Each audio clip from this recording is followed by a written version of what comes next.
Alright everybody, so welcome back.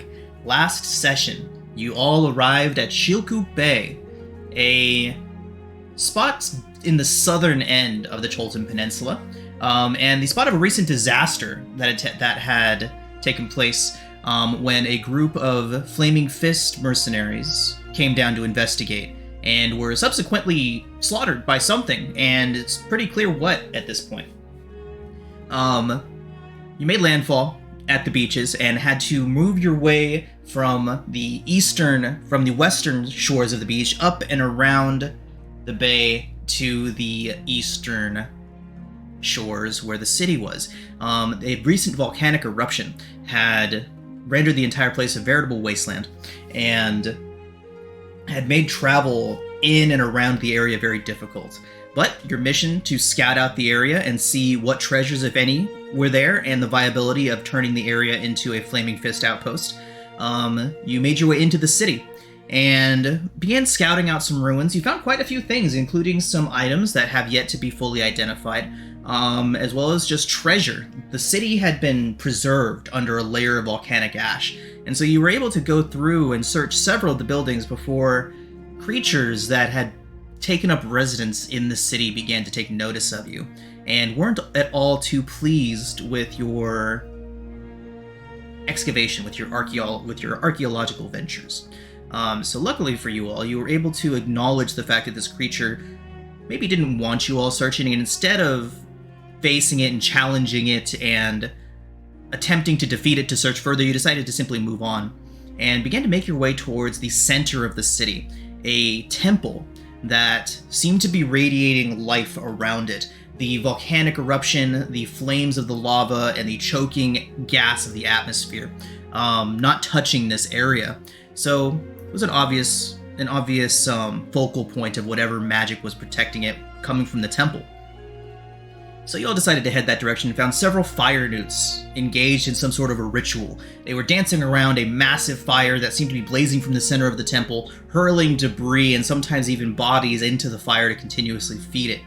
You all were able to get the jump on these individuals, and Sarak's going to remember that, whoever's doing that. But you managed to get a jump on these fire salamanders and surprise them. Get a foot up on them and take out most of their number before you actually had to engage fully. But unfortunately, after these fire newts were destroyed, the being that they were feeding into this fire rose up out of the building. And that is where we are now. Let's get you all onto the map and see if you all remember this particular scene. What's wrong with putting makeup on a Sarak, though, man? Come on. I mean, nothing. He wants to be pretty. It seems like a very Daisy move. Yeah, we'll see how he appreciates that. I'm taking a note. Luckily, I can't see who drew it, so but we'll see. He may remember when you all meet him face to face. Totally, Hank. We all know who did that. We all know who did that. Are you sure you know who did that? Yes. Yes, I am. Okay. No hesitation. No hesitation at all. So, roll initiative, everybody. Do we have to? No. I mean, no. Well, yeah. Even if you run, you still have to roll initiative. Running has to be done in turn. Okay. Only crying's a free action. Only crying's a free action. Do that whenever. Are we actually running? And is that what we plan to do, or what? No, there was no spoken plan. I'm just joking. So.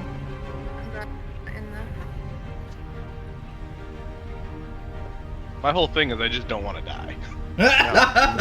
What? That's That's a solid want, a solid ask. Dying seems very bad, so. Moss Rot. Everyone see Moss Rot's new token? Oh my god, it's so cute. So what made you want to go with clean moss rot? I don't know. It's adorable, and I love the idea of a tiny, adorable murderer. So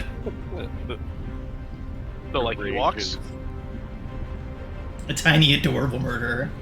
All right, Mossrot, you are up Yes. first. I would like to rage. Reasonable. And that was a 1. So a 1 gets me shadowy tendrils lash around you. Each creature of your choice that you can see within 30 feet must succeed on a con saving throw or take 1d12 necrotic damage. You Okay. also get 12 Its Constitution saving throw is a 16. I have no idea what would Yeah, what would your spell save DC be for I think that? it's put it in the checks. I think it's your Constitution score, if I remember. my con's a 2, so It's 8 plus proficiency plus con modifier. Okay, Okay, so so for- 10, 12, DC 12. Okay, it does succeed. okay, boo, I tried. In addition to that, I would like to throw a javelin at it. Okay. 16 does Is it hit. 16. Hooray. Is it immune to piercing damage? So your javelin passes through the body. You can see it kind of begin to melt as it goes in there. Roll a d20 for me, please. Okay, so you can hear it clatter on the somewhere inside of the structure. It does take 4 piercing from that attack. Okay.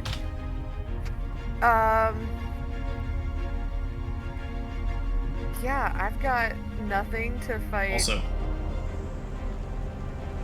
Also? nothing. I saw it. So stupid sometimes. I just flipped the image of the token to be staring at you at Mossrot. Oh, thanks so much. Mhm. Nimble escape and fucking off over here. Wait, Awesome. did you bonus action the rage? I hate to be that person, but did Oh, you bonus right. action the rage? Yeah, that is an accurate Oh, thing. yeah. Yep. Only one of those.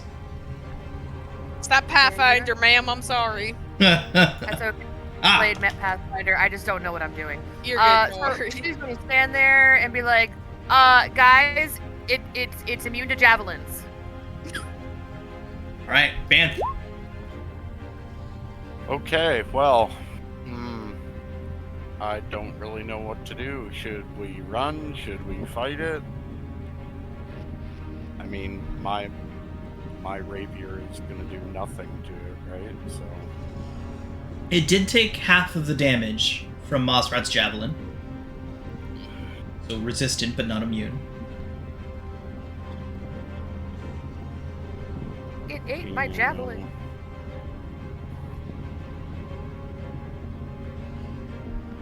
I don't know, man.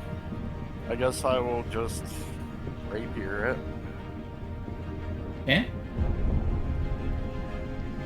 You definitely have the positioning for sneak attack, and 15 does hit. Okay.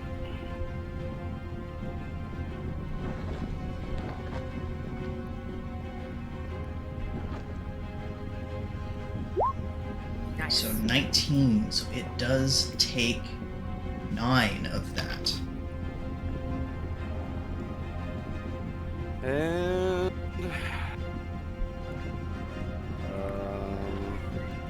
disengage and run. Okay, Asim.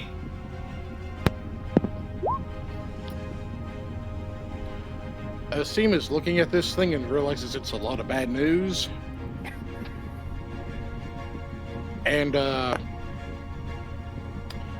he has no idea what this is going to do, but he is going to pick up the horn that the party found.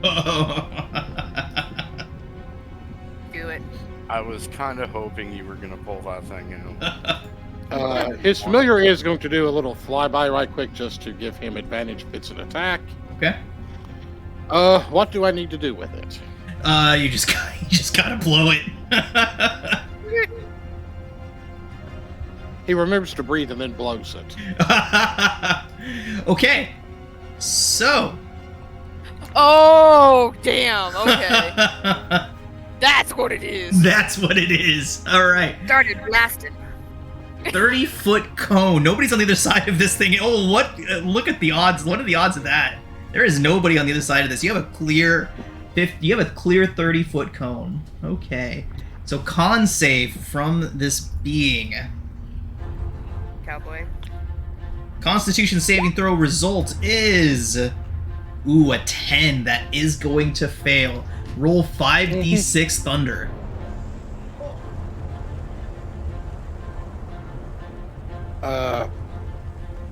Okay. Holy shit. Okay, nice. Now I'm make so concerned many about the. Go ahead. I am Hank. concerned about the bottom part here. Each use of it has a 20% chance of causing it to explode. Oh, fuck. There's gonna be so many. Oh my Thunder jokes in this God. group. I love it. Okay. We need a D100. You are trying to avoid a roll of 1 to 20 a scene. Oh my god. This could be it. Oh, jeez. Good thing we didn't put it from 80 to 20.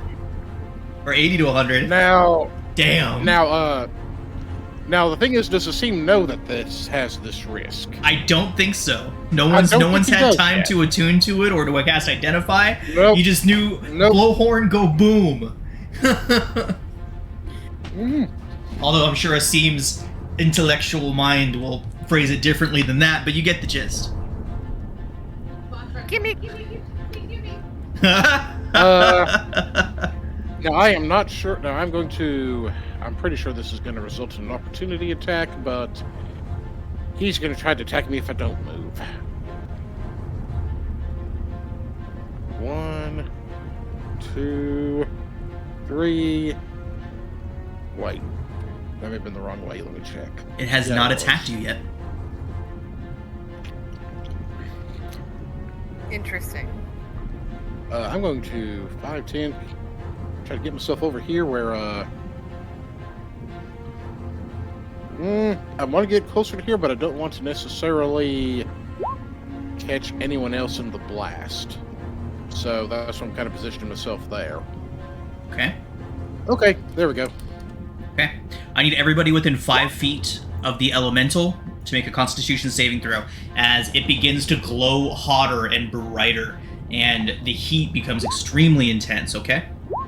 Oh god. Vera, you do take 1d10 fire damage at the start of this thing's turn, so just 2. All right. And then it begins flailing its limbs around. Let's see. So we have 6 of you up here.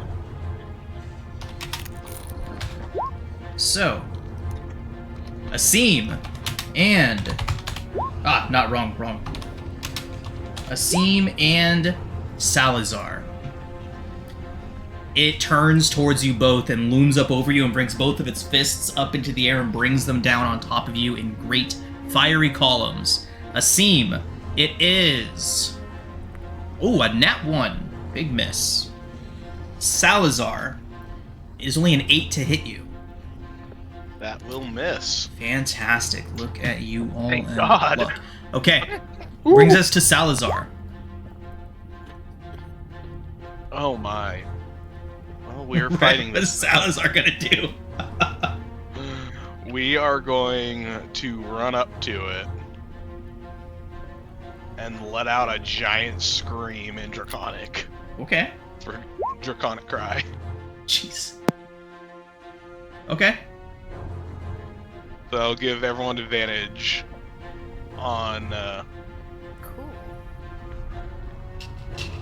Wait a second. That horn deafened it, didn't it? Yeah. It is not. It is immune to Well, the I deafening mean- condition. It did not deafen it. So he can hear this. He so can this hear doesn't this, work. yes. I was gonna laugh. If It that- is, in fact, I was immune to the gonna say, deafening wait. condition. It has. Well, I was gonna say it has no ears, but it can hear you. It just can't be deafened. Magic's weird. Mm-hmm. Yeah, that's really All right. weird.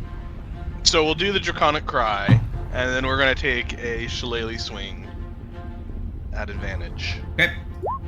24 hits. Nice. 24. Shillelagh. for 5 damage. That is magic because shillelagh. Yep. Okay.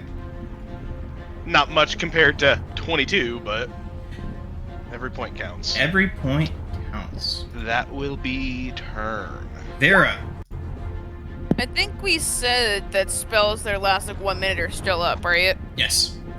Okay, so I'm gonna bring my spiritual weapon up to this fire elemental and I'm gonna smack it. Spirituality. 16 hits.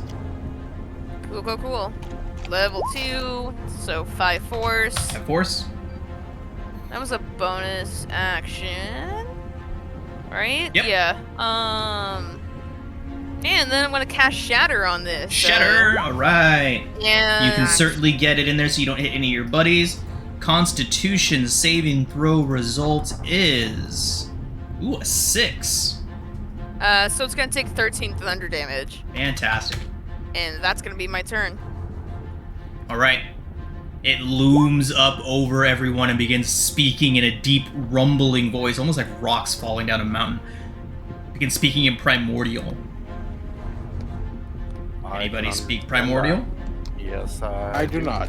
Fantastic. It says in Primordial, "How dare you stop my entry into this world?" Basically things along that lines. It's just taunting you. Taunting you all. Alright, Masra, you are up. Here's my question about the wild magic thing. Okay. Do my tentacle thingies only lash out when I start my rage? I would assume or do so. they continue? Let me go ahead and check. Like, is it wild every magic. turn I have? Path of Wild Magic. Shadowy tones lash around you. Each creature of your choice that you can see within 30 feet. You must succeed on a Constitution save or take 1d12 in party. So yeah, that is not persistent. That does go away immediately after the effect happens. Sad. Okay. I would like to be reckless, and I would like to... God, what do I have?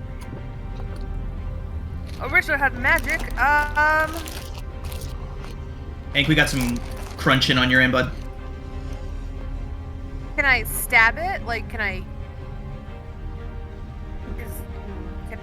Can I use the glaive on it, or is it too far away? It is certainly close enough to be struck with a glaive. Excellent. 13! I think 13 does just hit. Advantage. 16 hits. Sweet. The meat opener does 3 slashing. Why won't you be more injured? Did you get your rage damage on there? And now I'm... Oh, right. Plus 2. Plus 2 is attached plus on 1. it. Oh no. That is just the strength modifier, so... Rage is just a persistent plus 2, isn't it? Yeah. Okay, so... And I will it takes 1 more. And now I would like to nimbly escape, please and thank you. Goodbye. Okay. Okay. Banth, you are up. Alright, let's try one more hit. Sneak attack. Ooh, oh, advantage. 16 hits. Yeah. 18, that's easy enough to have, isn't it? And disengage, run. Asim. Asim, seeing some of his allies still here, he's going to move forward initially a little bit like this. That is familiar to the little... Well, the flyby will just give whoever attacks it next advantage. Okay. Well, no, he's going to hold off and blast it first and then... Oh, jeez, alright. He has no idea. He just knows Right, it was yeah. effective. He does not know it has a chance of blowing up, so logically speaking, he would use it again. Indeed. Much as I hate saying it. Indeed. So I like it. So it needs to make a con save. Yes. Okay, so Constitution saving throw result is a 12. Jeez, it can't make saves to save its life. So Hold up. 5d6 thunder. 18. 18. So, And Go ahead and roll the D100. We'll do 1 to 20 again. Oh, this is fucking scary. Oh. We're there. We're okay. Okay, so Asim walks And up, then he's- raises the horn once again. Go ahead. Then he's going to take a step back in case folks want to like GTFO. Well, that will be unnecessary because this time the blast caves out the interior of its chest until you can see directly through it. Wind begins to siphon into the gap that was left and pulling it apart. Seems like a breeze, almost like a firestorm tornado is just ripping this thing apart from the inside. And after a few seconds, with 18 thunder damage, the creature begins to swirl into that vortex, down and down and down into the temple, and directly into a small red gem resting atop an altar right at the base of the temple. You know what was really sad? I was the only one that took damage in that fight. Yeah, you all did surprisingly well. Surprisingly well. The Horn of Blasting came in clutch for sure. Being able to do that huge amount of damage Yeah. without resistances was big deal. Mossrot's hanging off the side of the temple like, whoa, that was scary. I want that gem. It wasn't that scary. Alright. So, Asim, however, is just looking at his horn going, this is a very useful item.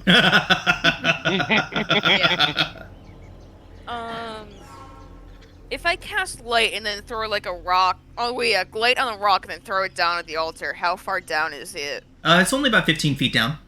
Oh, Oh, standing okay. on the roof of a structure.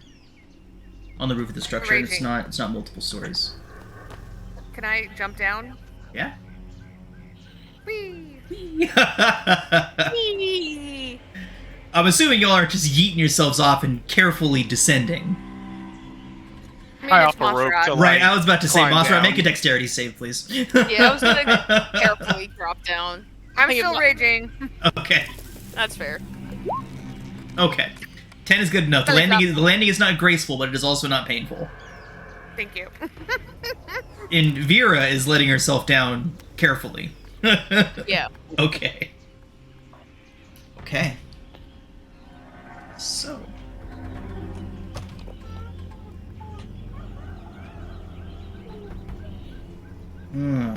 So, heading down in there, most of the surfaces inside are melted, except for the altar. The altar remains intact. In fact, it's cool to the touch.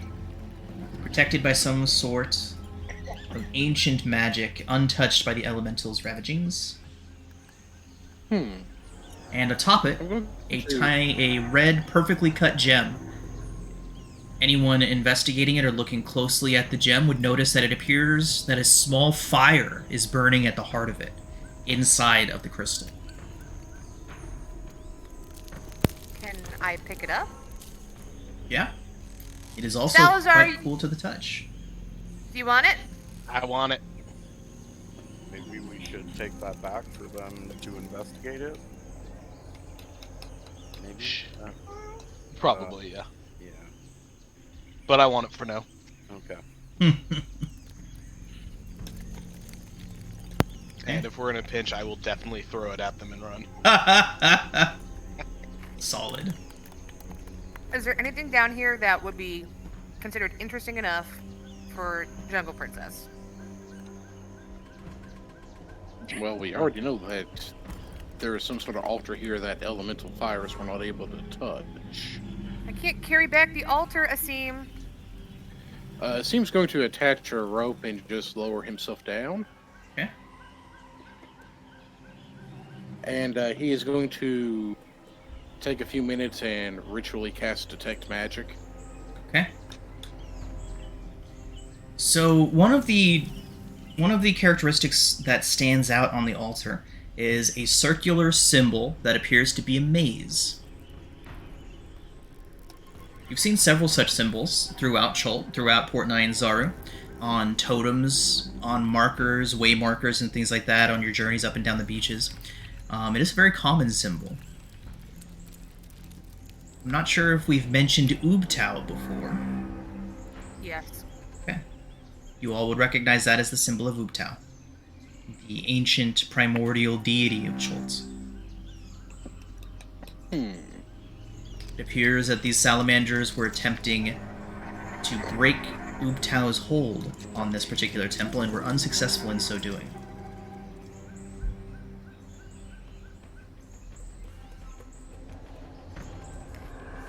So, did they destroy the village by trying this ritual?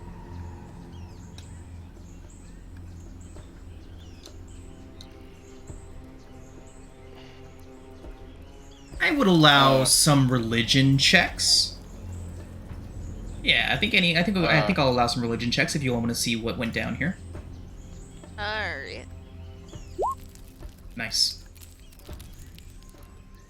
God damn it, that's 69. It appears they were conducting a ritual. Nice. Is anyone else proficient in religion? Nope. I will. If everyone else is, I will roll it and also toss a guidance on myself. Okay. So 19 plus 23. 23. Okay. So, a scene. Studying this, you've seen similar rituals being conducted after natural disasters. While it does not appear that the salamanders caused this volcano, they certainly capitalized on it, and the magic that they were spreading from here made things considerably worse. So what likely happened is the volcano erupted, and these guys showed up after the fact to take advantage of all that elemental power that had been released to try to summon whatever it is they were trying to summon.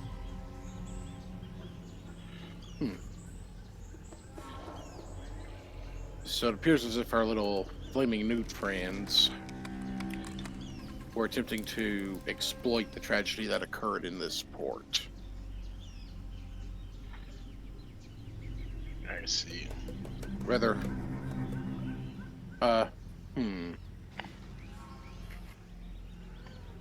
any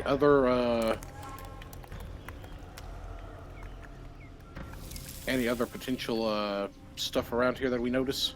There's a lot of melted stuff. A lot. There's a couple different piles that look like they may have been, like, decorative pieces that melted down into basically just a puddle of molten gold or silver. A couple things like that. As far as that, everything else of value appears to have been destroyed in here.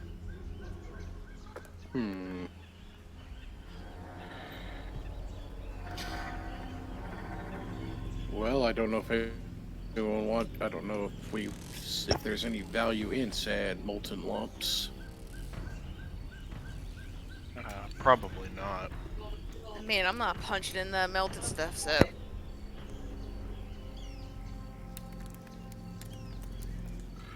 Well, This is quite a find. yes it is. Is that guardian thing gonna come wandering in here? Oh, the dragon? Yeah, Ash dragon. Cool. the ash dragon. Yes. It has yet to make Should an we be appearance. concerned about that? I'm concerned about it. Well, do we need to take a moment to kind of recollect ourselves before we attempt to either explore further? I have Or- 14 hit points. I mean, we So could. do I. Poor broken scene. But you're already dead. You're already dead. Rude. It's a nebulous line. Salazar, from up on the roof, you can tell that the haze that was covering Shilku is lifting. Oh, really? So, the haze around it, because originally this temple was the only place that didn't have that haze, correct? Correct. We may want to go do another walkthrough of this city. Okay. I'll get myself up to the roof. Yeah.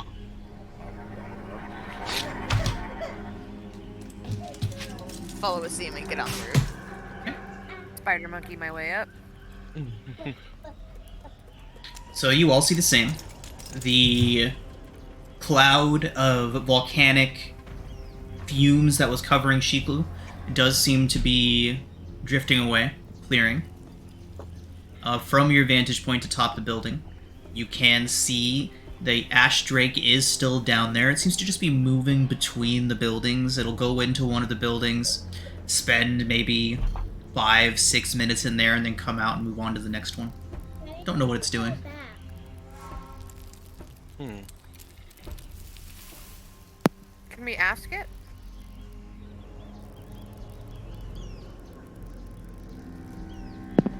Not from up here, you can't.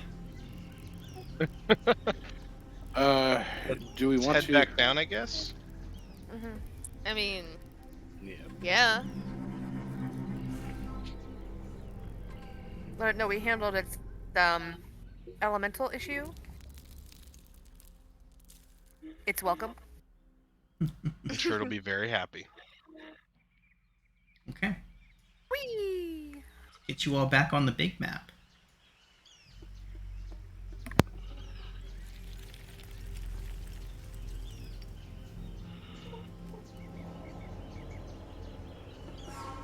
Your player token is so small on this map. I know.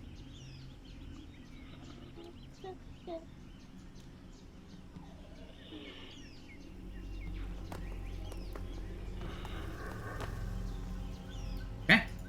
So, descending from the Temple of Ubtao? Yeah. Yes. Yeah. Okay.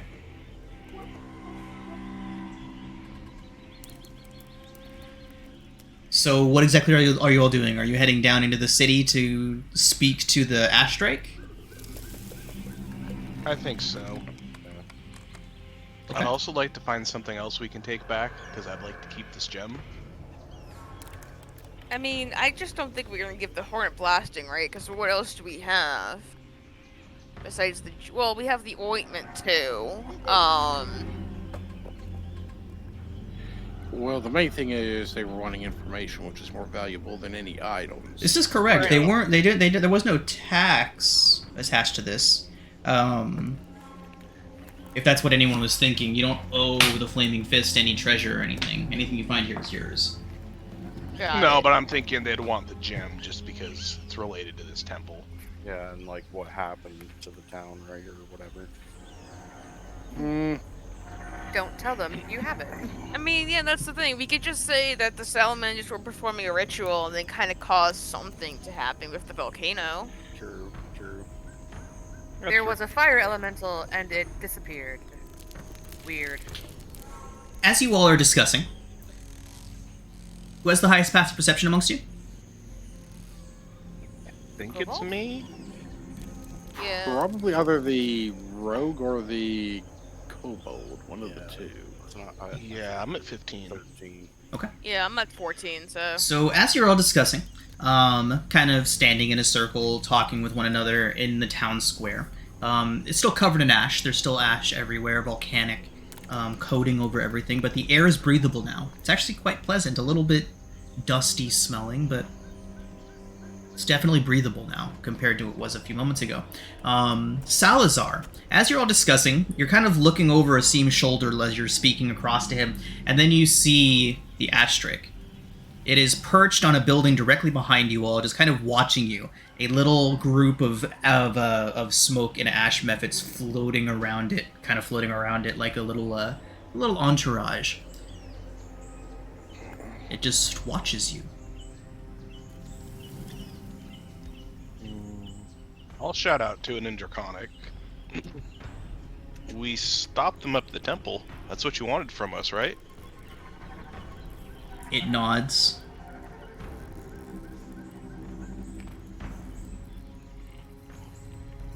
Do you mind if we do some looking around the city?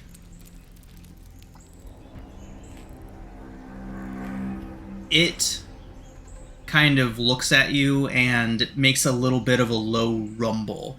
If you were to look into one of the houses, you'd see that the one that it just exited is the closest one to you all right now. If you were to look into it, you would see that each of the people that was inside that had been covered in the ash has been turned into a bright white stone statue.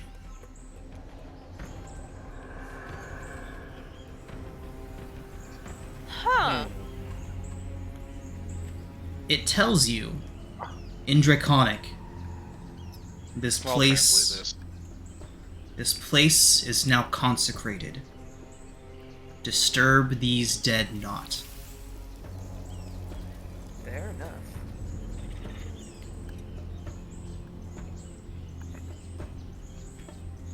Anyone Looking have at any it from questions? a distance, I'm gonna go ahead, Era.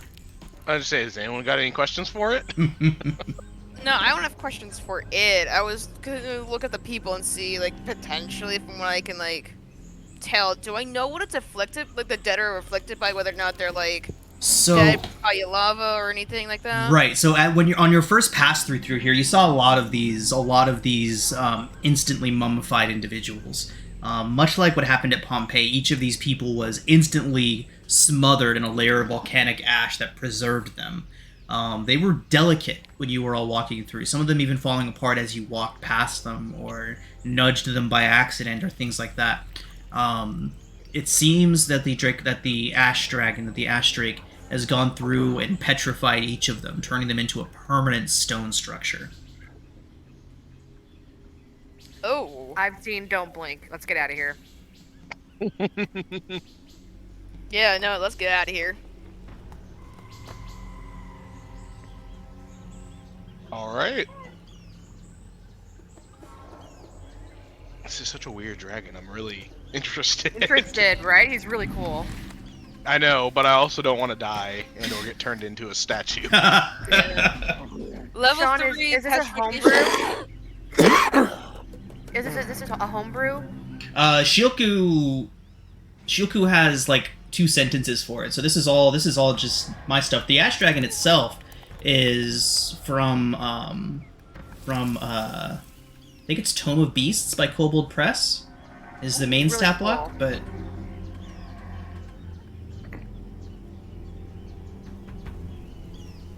I like him.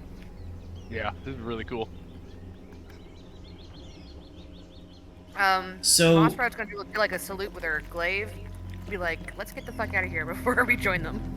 So he looks towards you all, and in Draconic, Salazar, he says to you again, disturb not the bodies, but you may search.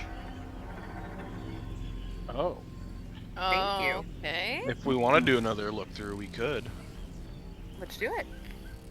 Yeah, as long Can as you it's not remind me- petrified. How many days do we have until we need to be back where they dropped us off? 10. We had 10 total. Right, We're you on had 10 one. total. Yeah. It took 3 to get here, and then it'll take 3 to get back. So you've got 4 days. Yeah. Yeah. That's a lot of time to go through the city. Let's do it. I mean, my only thing is, like, if we accidentally disturb the bodies, like, how much trouble we could get in with the ashtray, but... Well, don't touch them. Well, which None of is us why, are like, impulsive or reckless. It's fine. are we sure we don't want to, like, spend less time here and then more time with the Kobold Mountains, like, we were discussing last session? That's my only thing. so. While that'd be fun, I feel like that's going to take a lot more than a day or two to really That's fair. explore. Yeah, once you're in the jungle, Yeah. each hex takes a full day to get through. That's fair. I'm just going to come over and take over those mountains later. We got plenty of time. You got it. Maybe we can ask the captain to pull over and let us stretch our legs. Bathroom break. We'll Couple just buy a minutes. boat. We're going to be rich. Rich bitch. Fair enough. I mean, so the other thing is we could just stay here for the rest of the trip. And one of us could send a message and tell them to come pick us up at the village. Do that. I like that. Yeah. Maybe we can find My like a legs are abandoned tired. house to just Come like get set us. up in. I mean, we could spend like Uh, what is it, like 4 days at most? No, it's 2 days, right? 2 or 4. Well, 3. here's the question: Something. How far off is the ship at? So the ship 3-day said that walk, it yeah. had business to the north. Did it tell you all specifically where it was headed? I don't think I don't think she did.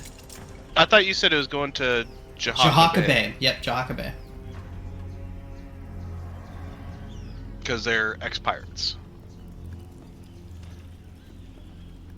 Well, I don't know if any of us actually have a means of communicating with them at that distance.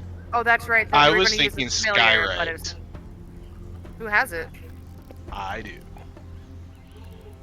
10 Oh yeah, words, let's put it up in form the and air part of where the all the sky. pirates can see it. Austin. Hey, Every pirate in how many miles can see that? Come get us. We found booty over here. No, you just have to say, Shilku is safe. Or we're at Shilku. I mean, Mossrot loves the idea. I'm just saying. Oh no. This was my idea. Yeah, Asim doesn't know how viable that's going to be. Like, how far, like for starters, it depends upon height of said Cobalt Mountains, localized weather where the ship is, if they're able to see it or not.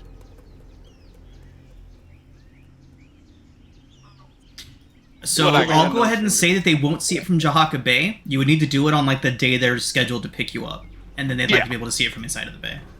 That was my plan. It's like the day of, day before. But are they necessarily going to... They still may not come over to get us, though. Yeah. They may assume, oh, they're dead and someone's trying to let us in. Let's spend a couple days here raiding, and then we can walk back to our pickup zone. Fine. Fine. All right. I mean, So that's from what I'm hearing, it sounds like you have 3 days of exploration in Shilku. Yes. Okay. Let's go ahead and get a D20 for each day that you search. If the result is 15 or higher, you'll find loot. If it is a 1, well, we'll discuss that if it happens. We died? Probably. Oh shit! Oh god, Moss. Oh my god. So you have 2 more rolls. Oh my. Who's doing the next roll? I got it. No! Ooh. Gotta get 1 win. I'll do the last one. Oh my god. Moss found a lovely array of forks, and they're hers now. Oh, Ruthie. You know what? It's not a 1. We can celebrate. Yeah, right. Okay. So your search yields nothing more of value that you can reach without potentially disturbing any of the statues. While the Ash Drake has not confronted you all again, every now and then you can see it from the corners of your eye. It is certainly watching you all to make sure that you aren't disturbing any of its newly created memorials. So, are you all ready to begin heading back to your meeting point, or do you want to spend more time in Shilku?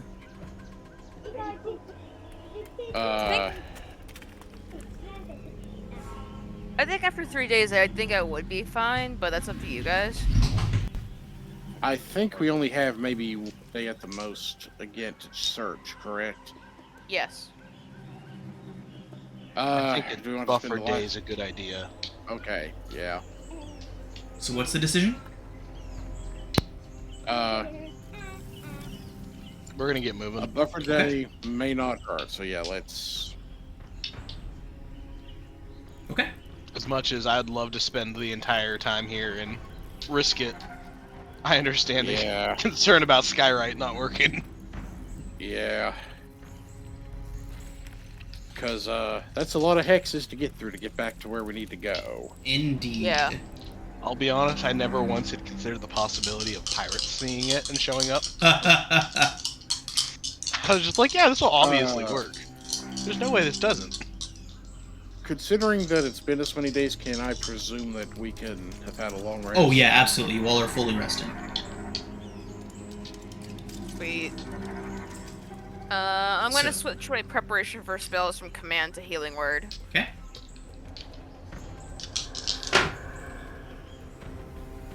Okay.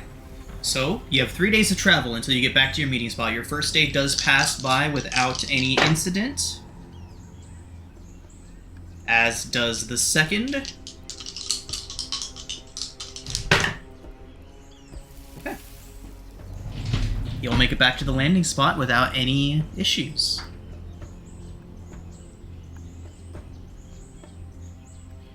On the mid-morning of your third day, you all see sails entering into the bay. The Serpent's Fury has returned exactly on schedule.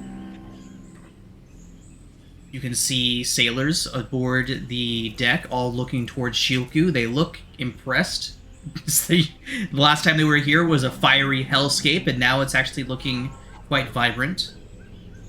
If not a little gray from all the volcanic ash, the air certainly doesn't look poisonous anymore. And with that,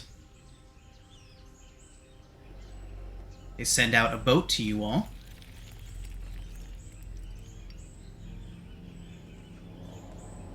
Sorry, Roll20's slowing down pretty dramatically here for me. Bear with.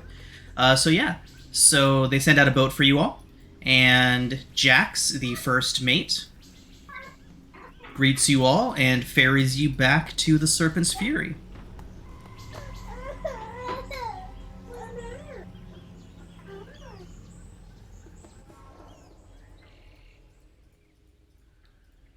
Alright. So, Captain Lyrian, once you're all back aboard the boat, greets you all and says, "Did you all put out a volcano?" Yeah. They were doing a ritual and the volcano was basically about to erupt again, and we dealt with it. Impressive. Impressive indeed. Well, we have a long journey back home. Are we all ready to head back to Fort Belurian?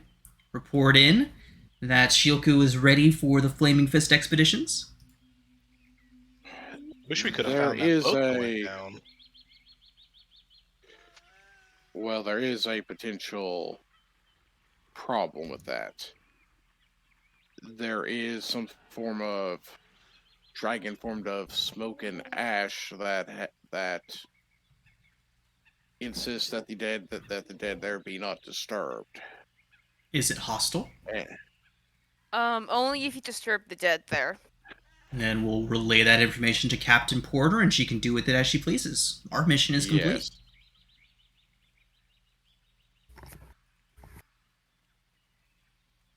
There was some form of large fire elemental that certain of the, certain kind of nude-like natives with a proclivity towards flame were attempting to unleash. That caused some of the toxins within the air and what I assume is the continued volcanic activity. She nods and then But looks that over has towards been the Cobalt dispatched. Mountains. She says that there has been rumors that Wormheart Mine has been taken over by little fire newt creatures. They must have come down from the mountain once they saw the volcano erupt. Mm-hmm. My assumption is they were taking advantage of the natural forces to bolster their own primordial magics. But at least the ones that we saw and their elemental creature have been dispatched at this time, so... Let's not make a mess, kiddo. Alright. Okay, so the captain begins getting everybody underway. And within the hour, you all are leaving the bay and beginning your journey back north to Fort Belurian. So, we did the full tracking of your progress on the way here, so we're going to expedite that just a bit more and only stop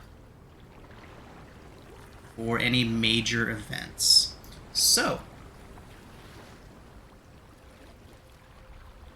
you all have... How long did we say? 16 days. 16 days, indeed. You have 16 days of downtime. I'm assuming all of you are still maintaining your studies and your learning from your trip down here, or is anyone changing what they were working on? No, I still want to learn how to sail. I would probably be helping anyone that would be wanting to learn how to sail. Okay. Okay.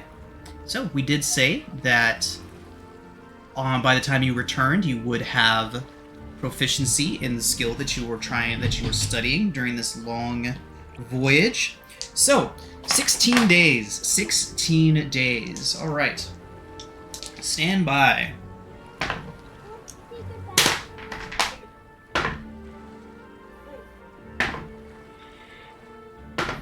Jesus.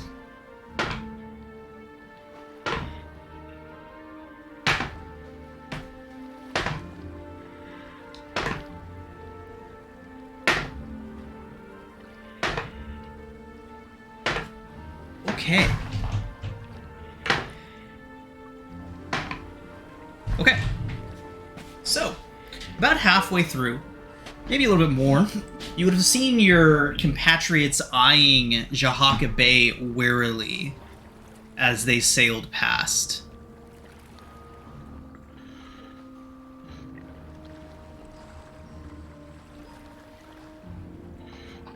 The captain especially seeming nervous in the about half a day it takes to get through all of that and get past Jahaka Bay. Captain Lyrian definitely seems on edge during that day, but you do get past the bay without any incident. No sails chasing you as you go. But let's see. On a random day out at sea, what do you think all of you would be doing? We'll call it midday, just after lunch. Maybe like an hour after the crew meal for lunch. What are y'all doing? What's everybody up to?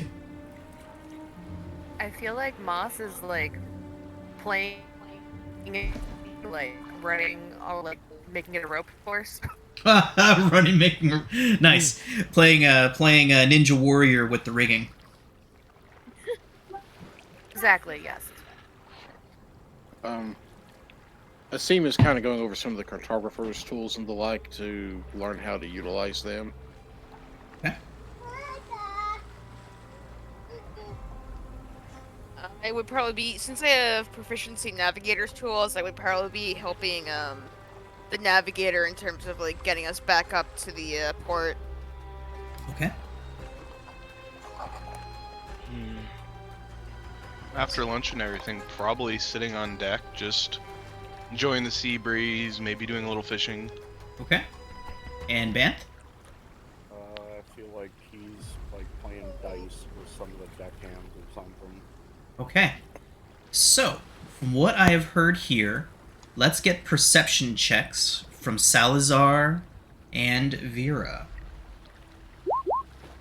Ooh, nice. So, Vera, as you're all enjoying your day, enjoying your post-meal activities and whatnot, you begin sailing through an unusually still section of water here. The waves stop. Even the wind dies down a bit. The ship moving much slower than you would normally expect it to through this patch of ocean. Kind of begin looking around, and you get this disquieted feeling. So you begin scanning the water, and you see what looks like a massive hook. Except normally you would expect to see a hook sinking down into the water. This one seems to be floating upwards towards the hull of your ship. You see 3 or 4 of them as you look out over the water. Your ship's heading right into them. What do you do? Hey, we got some hooks in front of the ship. Be careful. The captain whips around towards you. Say that again? Hook, look, Captain, over the boat. Look in front of you. There's like 3 or 4 of them. She immediately whips her head towards the front and looks over the side of the boat. She grabs the railing and looks back towards everyone before shouting, "Brace!"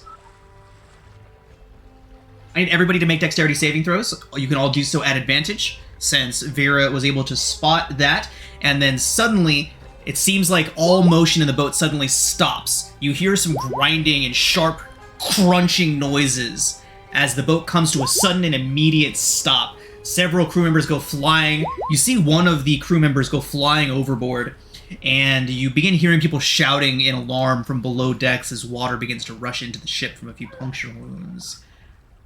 Let's see, anybody that got under a 14 falls. Falls Okay. prone. Smack. So, with that, the captain turns and yells, "Sahuagin!" Yells what? Wagon? It is at this moment you all begin to see scaly, fish-like hands and faces pulling themselves up over the railings of the ship. Moss, remember to go to full health, by the way. And we are going to roll initiative, everybody.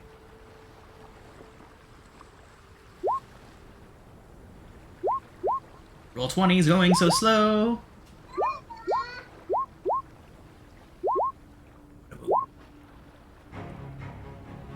So, Captain Lyrian looks over towards Jax, and she shouts out to him, "Get below decks! Stop the invaders there!" So Vera, you would have heard of Sahuagin attacks. This is one of their things that they do.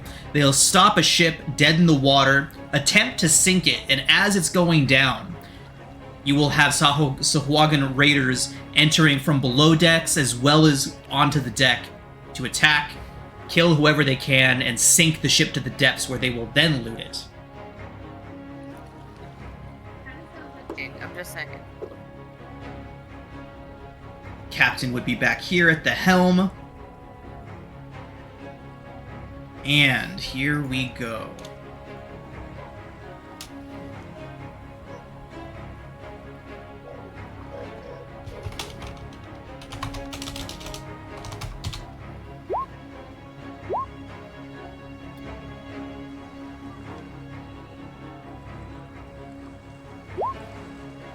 Moss gets to go first again. So, you see at the front and the back of the ship, two of these fish folk. They definitely look different. The one at the back has shells and all kinds of decorations draping over her, and she carries a staff. The one at the front of the ship has full armor. While most of these Sahuagin are unarmored, I should say. The one at the front of the boat is wearing what looks like heavy coral armor and drags a massive greatsword alongside him. Appears to be made of some sort of polished bone. Cool, that's the one I want. He's going to scamper up here, and then she's going to rage. Right. 6. Why do I feel like this is flowers? Hold on. Oh, nope. Multicolored protective lights. I get a +1 to my boat AC, and anyone within 10 feet of me, my allies, get the same bonus. Okay. So I'm near none of my friends. Sorry, there is one thing I forgot to mention to everybody. Remember that guy I said that went overboard? Okay. He's not there anymore. Oh, what the hell? Wait, what? You That's see a shark. a giant shark, a massive creature, swallow the man whole and then resubmerge. Cool. Okay. Meat opener coming in hot. 14. 14. He brings up his coral or his bone sword and knocks away your glaive. Does not hit. Oh, okay. I am going to be. Oh, nope. I rage, so I can't be nimble and escape. Alright, then I'm just gonna blow raspberry at him. Okay. I'm done. Salazar. So as an action, we are going to bring out Sizzle in his little burst of fire, Okay, nice, nice, nice. which is going to be a dex save from these two on either end of him. DC and damage? DC should be 13, 13. and damage is going to be 2d6 if they fail. 11, okay. None on a success or half on success? None on success. They do both succeed, sorry. Got it. And then we are, as a bonus action, going to cast Shillelagh on the fishing rod he has. The fishing rod, fuck yeah. He wouldn't be walking around with his giant staff on an afternoon. And that's going to be turn. We're going to Okay. sit tight here and see what happens. So, the Sahuagin woman at the end of the boat pulls herself the rest of the way onto the deck and perches right there, and you see her lift both of her hands up and begin chanting.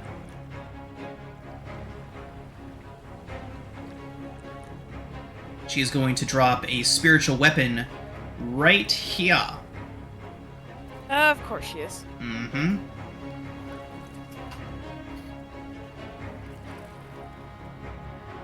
Spiritual weapon. Alright. She will then strike with the spiritual weapon. It is only a 12 to hit, Vera. That's a miss. Okay. She is then going to come screeching in and attack the captain.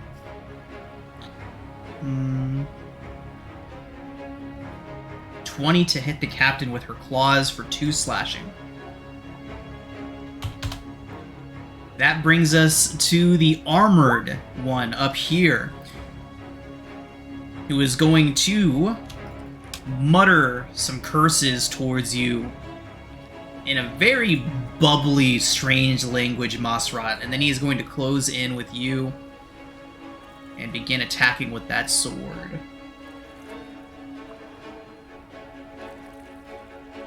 "17, 23, and 16, Masrat. Just 23 hits. Okay. That is 4 piercing. Okie doke. Do I bring that down to 2 since I'm raging? You do. I want to make sure you hadn't already halved it for me. Nope, you're good. Alright, Asim, you're up. Thanks.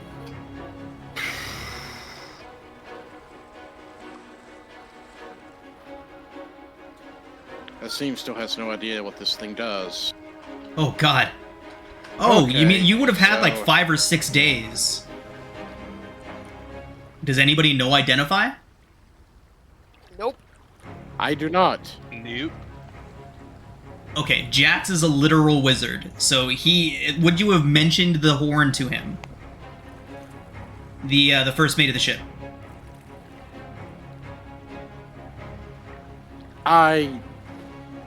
Does any of the crew know you have it?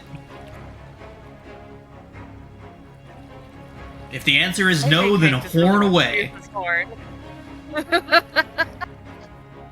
I would not have said anything. I would have thought the team would have said anything, but Mossrot already forgot about it. Well, we are going to try to position that cone where these two, the one in front of the owl and the one here on the edge of the ship, are right on the edge of it. Okay. So it should catch 3 folks in it. Show me the So go line with that you want con that cone to extend from.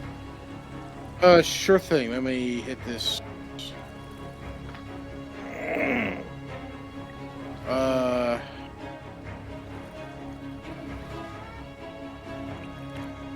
Why would you give us this horn? I just rolled it, y'all. That right there is kind of where one side I want it to be at. Yeah, kind of like that, sorry. Okay, so... Where most of it's not really on the ship, at risk of hitting other folks. Okay. This guy should not be here. He would have gone below decks when the captain told them all to head down there, so Oh. you are safe, yeah. Oh, okay. Okay. I thought he had been. How do I get rid of that line? I got it. Okay. Okay. So, con save 15 for the two. Okay, here we go. This is how Asim dies. This is how the fucking whole Maybe. ship dies. Yeah, they don't even. Oh, no, need to it only sink blows- We're exploding it, Oh, man. no. Oh, no, it only destroys him. Does how much damage? No, in it's what, in what 10 area? D6, 10d6. To everyone within like 30 feet, right? No, it's Oh, no, 5d6. no. 10 Okay, feet, wait, hold 10 on, feet. hold on. Stop. 10 feet, okay. Is it within 10 feet? Are we sure? 17 on the first one. Well, we'll check in a second. This is happening. So we'll figure that out when it comes to it. So the first one succeeds, the second one fails. Go and roll damage and then roll the D100. We are going to keep the range 1 to 20. That seems appropriately terrifying. No, Alright. it's just to the blower of the horn. I'm sorry. Oh, it's just to the one who blew the horn. Yep. Yes. Holy shit, okay. Alright, well I guess you're not in danger of sinking the ship then. Good Yeah. luck, buddy. Good luck, Is- buddy. Jesus Christ. 10d6 fire, by the way. Oh my god, he just spontaneously combusts. Pretty much. Yeah, He did it. 10d6 and the horn goes boom, bye. Now what else I'm going to do is I'm going to have my familiar fly over here and do a flyby to do the help action for Bant. Okay. And then this So we one now have takes half of that, advantage. so 9. Alright. I seen the Sahuagin in front of you is gripping at its ears and shaking its head from side to side and plunges back into the water. Does a shark eat him? No, actually. Their god, I think if I recall my lore right, their god is a shark. Oh, okay. Come on, sharks. Equal opportunity snacks. I'm surprised it's not Dagon, honestly. Anything else from Asim?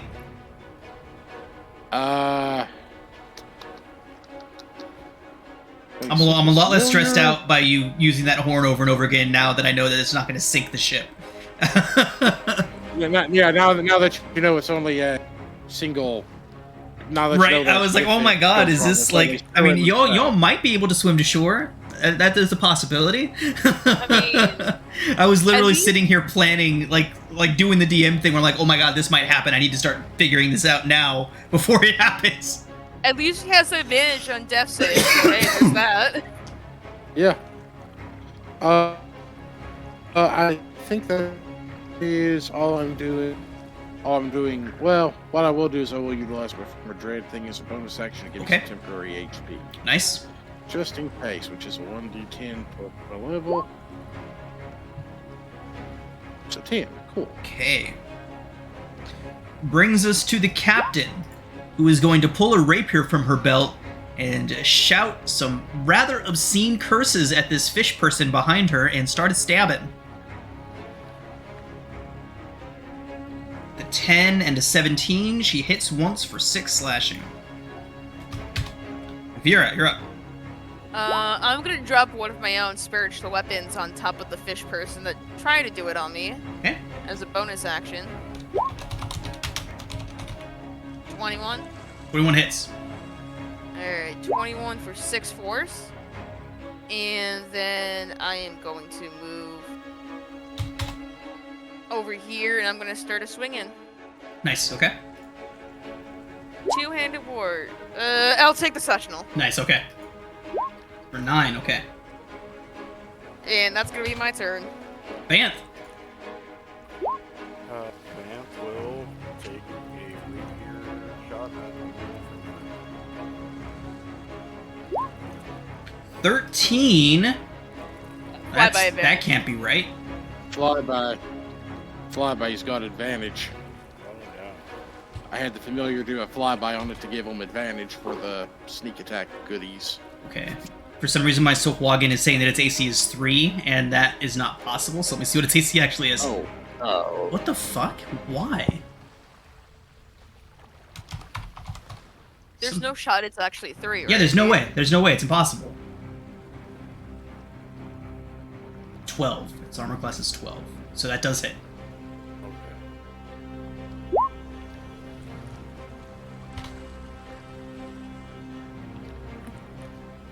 Nice. 16. 16. Very nice. Okay. So, with a rapier protruding from its shoulder, it barely manages to hang on to the railing, but it is still there. Alright. It's my turn. Okay. Now, can we guess what all of these little fuckers are gonna do? Attack? Apologize and leave. You would okay. I mean, these are all valid things, but instead they are going to grab you and try to yeet you all overboard. Oh. So, Salazar, 2 of them climb up over the rail. I need you to make an athletics check. Contested Don't against like both any of of you. this. Wait, Salazar's not good at this. Oh, come on, buddy. Athletics? Athletics or acrobatics. It's a contested check against them, trying to yeet you. Acrobatics is significantly better. Significantly better, he says. Okay. So the first one only got a 12. The next one gets an 11. So, Salazar, they are dragging at you. They are trying to pull you towards the railing, but they cannot budge you. Yep. Alright, Vera. This one doesn't even pull itself up onto the rail. It just reaches over and tries to grab you by your armor and pull you into the water. I need a contested athletics or acrobatics check from you. Did the guy in front of me take 9 damage, by the way? Oh, that's what happened. I hit -9 on his AC instead of his health. Oh. So it turned okay. their AC to 3. That makes sense. Nice. Ooh, I don't think it can beat you. I really don't think it can. It got a critical success and still couldn't beat you. So it is dragging at you, Vera, and it's like it almost pulls you forward, but you're able to put your arms out and just brace against the railing and pull yourself back without issue. Now, Banth, athletics or acrobatics, contested by the Sohwagan. 18, not bad, not bad. It gets a 7. It just like kind of tugs on you and barely even moves you. A It seam. looks like it's hugging you. So I got both R's around, like, "Argh!" All right, a seam. Your turn. Well, let's see how this goes. Go Actually, bandage boy. Actually, I can check one thing real quick. I think it only applies to ability checks, but if it doesn't... Ability check that uses a skill... I can apply I can use one of my knowledge from a past life and apply an extra d6 to that. Well, you don't bother, because I forgot this is the one that, clutching its ears, dove back into the water. Oh. You Okay. win. Mossrot? Oh. Yeah, everybody gets one. It's athletics check. Ooh, not good. All right, so athletics or acrobatics. You have advantage if you go athletics because you're raging. Into the water? Do you want to use my sessional, or do you want to go in the No, water? I'm at advantage. I'm at advantage because I'm raging. That's only for athletics, I believe. Yeah. Oh. Mhm. Oops. Yeah, rage specifically has to say any strength-based ability Yeah. check you get advantage on. That's okay. Yeah. So, No, it's okay. I'll fight a shark. I'll fight a shark. All right, Are you Moss. sure? Yep. It grabs you by the scruff of your shirt lifts you up off the water and just tosses you over the side.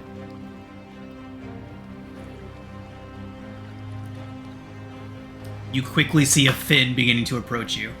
We will move him. First, we will roll his initiative. And then we will move him onto the visible layer so you all can see the Finn approaching Nosferat. Okay, you have some time, Moss. Yeah, I'm gonna try and get back on the boat. My text anyway. That would be wise. And, okay.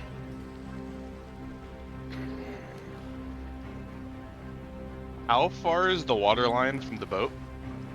We'll call it, what, 10 feet? Sound right? Yeah, that seems reasonable. Yeah, that sounds about right. So 10-foot climb. Okay, that was their turn. Mossrot, we are back to you. I climb up the boat. Okay, so climbing up the side of the boat, I will need an athletics check from you. This one you get advantage on. Call it DC 13 to get back up. Alright. Alright, Moss, so you are able to scramble back up the boat. You get back to here. We'll say getting up there used all of your movement. Okay. Can I still use my action to stab? Yes. Sweet. I'm going to go after Armor Boy here with my glaive. 21 hits. 13, nice. Alright, Shark Boy goes beneath the waves again. You messed up my hair. Stab, stab. You ruined my pocket bacon. Not the pocket bacon. I'm done. Okay. I don't think I can do anything else. Salazar. Oh. Well, first off, let's get away from the edge of this boat. Seeing what just happened to Moss. We are gonna, as a bonus action, have Sizzle do the Fiery fiery teleportation. teleport to get me away from the edge here. So Love we're Sizzle. gonna bop Roll your 2d6. over there. Okay. It's just 1d6. Okay. Nice roll. So 6 Nice. back. It's a DC 13 dex. And none on success, right? Correct. Okay, 1 success, 1 failure. Alright. And then we're going to throw some Scorching Rays at these guys. Ooh. We'll do 2 at him and 1 at the other one. Okay.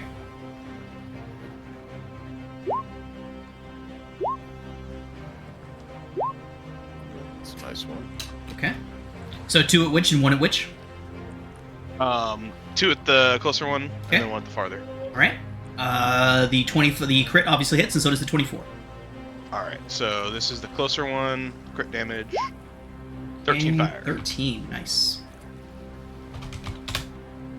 And then for the other one, what's that roll?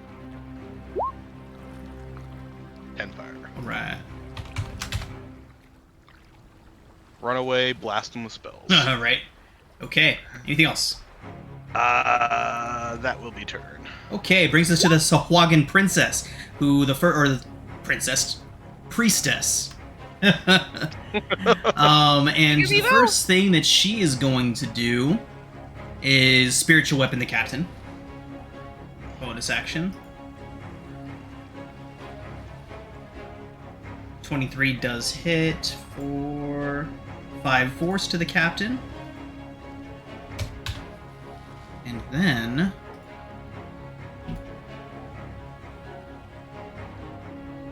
Vera, she turns towards you and begins muttering something in a very strange and bubbling language. Actually, no, not Vera. You know? I'm really bad at spellcasters. Alright, she is gonna guiding bolt you, Vera. Okay.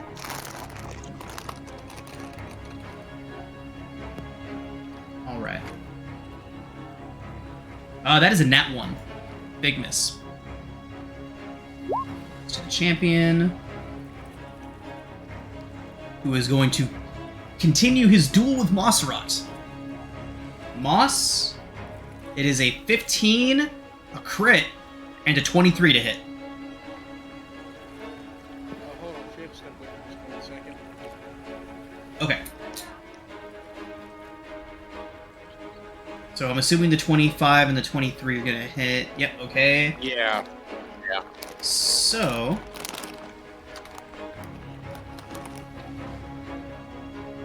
Alright, so that is going to be a total of 16 piercing to Moss. And Asim, that does bring us to you. Okay.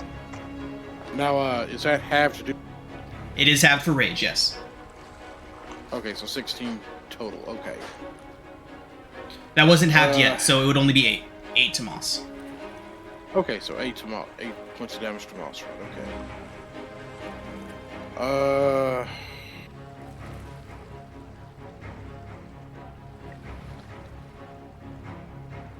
Well, first thing, just so Banth can hopefully get clear,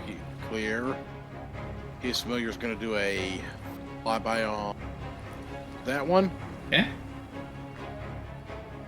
And, Asim, for his part, is going to aim at the priestess back there and attempt to take a shot at her right quick. Okay. Does a 14 hit? 14 does hit.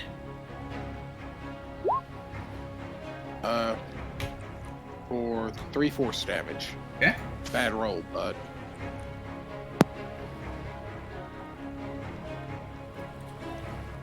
Alright.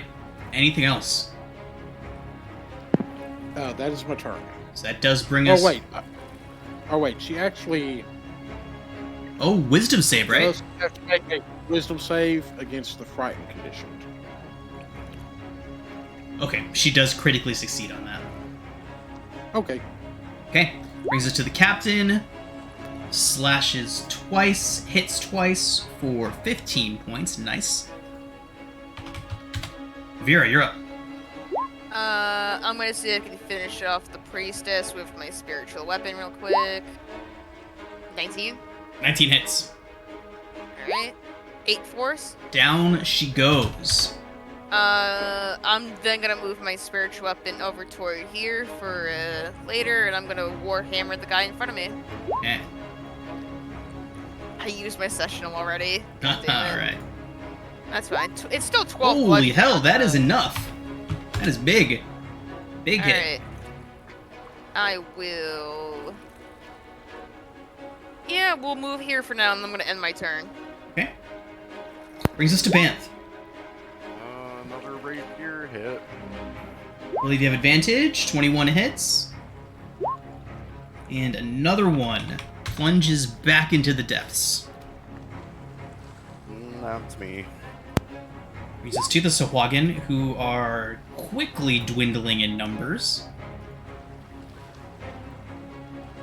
I think this one's going to come up here and attack Vera, and this one will continue to pursue Salazar. This one for Moss.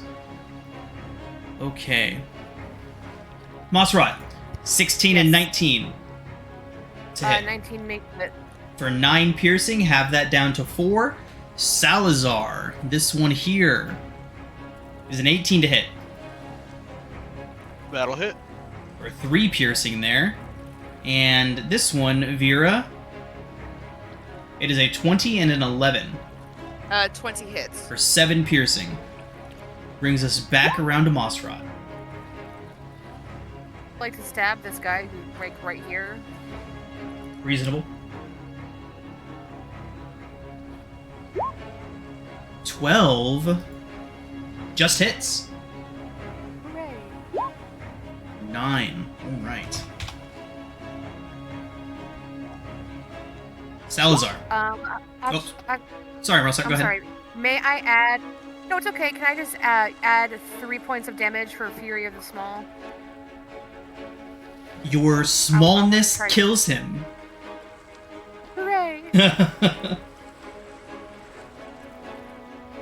She's going to just be jumping up and down the body, just like stomping it. Jeez, alright. Okay.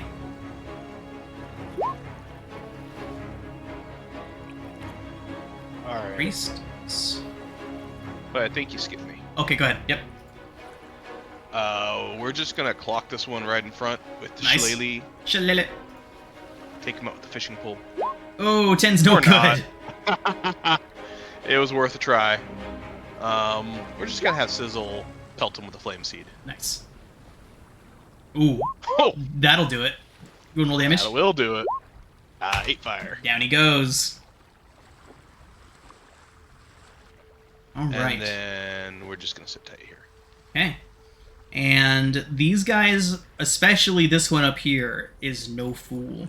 Mossrat, he is going to try to run. He's gonna head to here and then jump. I'm assuming you're taking the opportunity attack?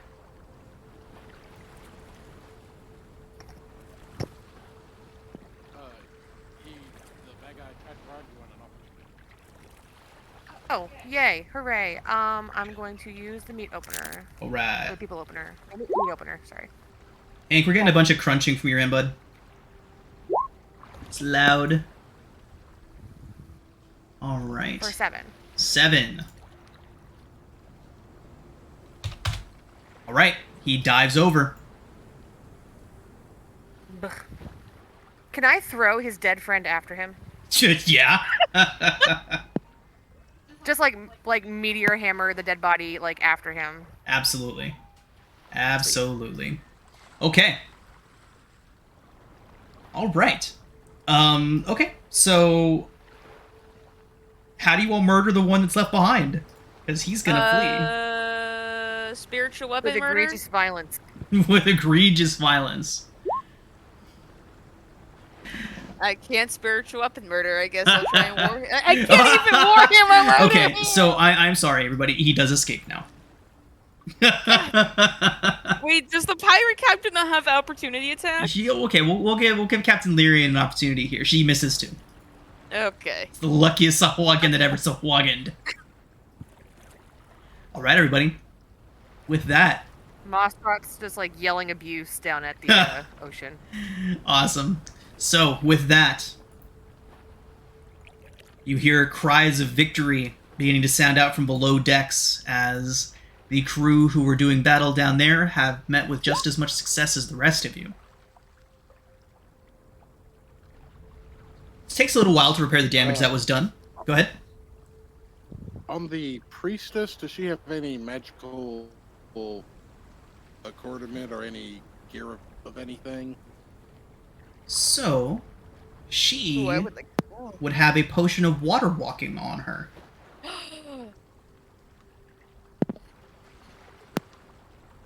Who wants that potion? It sounds like you do. I mean, I'll take it. Why not? Mossrot likes to swim. It means she gets to bite plesiosaur, so Nice. she likes the water. Oh god, don't jump in again for those plesiosaurs. Oh no, they were back in the sewer. Those were in town. In town dinosaurs. Alright, so it takes a while to get the ship repaired, but they do manage to get everything back underway and get you all back out onto the waves before long. And the rest of your journey back to Fort Belurian does go by without any further incident. You make it back to Belurian's Landing, that little several huts and shacks that line the beach west of Fort Belurian.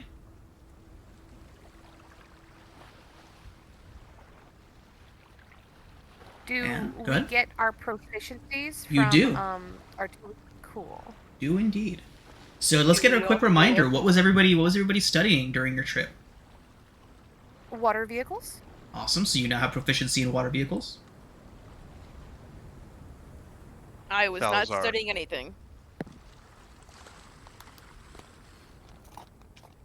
Salazar learned how to cook In with my local case- cuisine. So, cook's utensils then? No, remember you said Cholton cuisine specifically? Ah, yes. Nice. Okay. We were gonna work out something for it. Okay.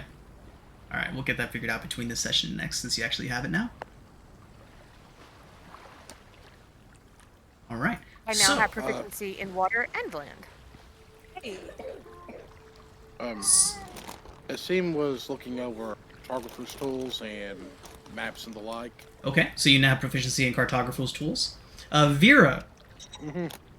let's go ahead and say that you were working on something as well, so that you're not just left out of that. Don't worry, it's fine. I was probably just studying how to heal people with the ointment and stuff. Okay. Sure. All right. Do you have proficiency in healer's kit yet? No, I don't. Go ahead and take it. Alright. All right, everybody. And with that, let's go ahead and take our break.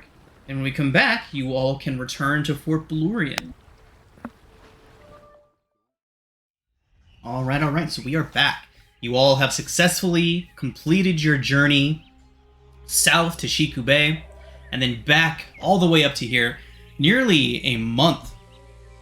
More than a month. A month and almost a 10-day has passed since you all were last here.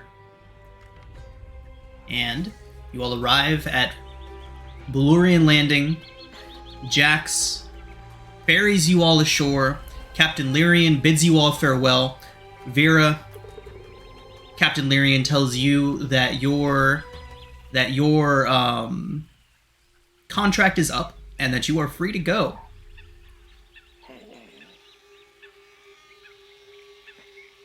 All of you boarding the little rowboat, making your way from the Serpent's Fury back onto solid land once again after 16 days at sea.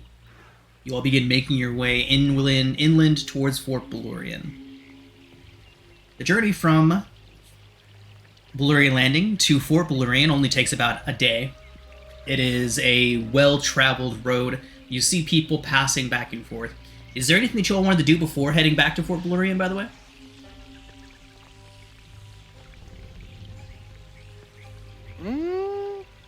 Not that I can think of. Okay. All right. So, in that case, you all do in fact make it back to Fort Belurian without any further incident. Although, you do see something interesting on your way into the fort. About 45 to 50 feet away from the fort's entrance, there's a post. It stands about 10 feet high, and hanging from that post is the gnawed upon, mostly decayed, missing a few parts corpse of somebody. Unrecognizable, as the wildlife has certainly had their way with him while he's been up there. Hanging from the corpse's neck is a placard that reads, Spy, Saboteur, Zent. Wait, who was hung up?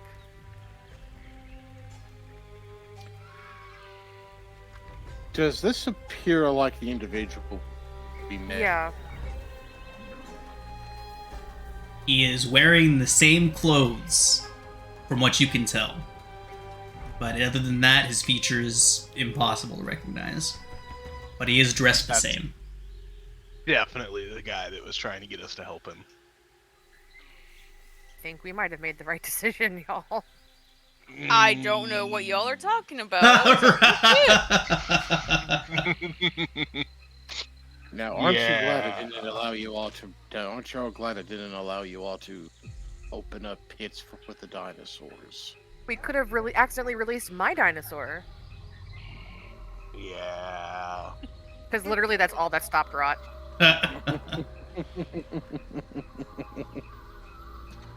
Okay. So, upon returning to Fort Belurian, you all are allowed in. There's no stopping or anything like that. You all are allowed in, and you are quickly taken by the second in command of the fort, Tuliara Porter. She congratulates you all and says it is a job very well done. First off, she asks if it is ready, if it is ready for her to send a ship full of Flaming Fist mercenaries down there to begin setting up a new fort at Shilku. I suppose it depends upon how much risk one wants to take. We did dispatch the fire elemental that we suspect destroyed your previous group, but there is a smoke drake in there that has taken to preserving the remains of those and does not like, apparently, does not take well to anyone who disturbs the dead there.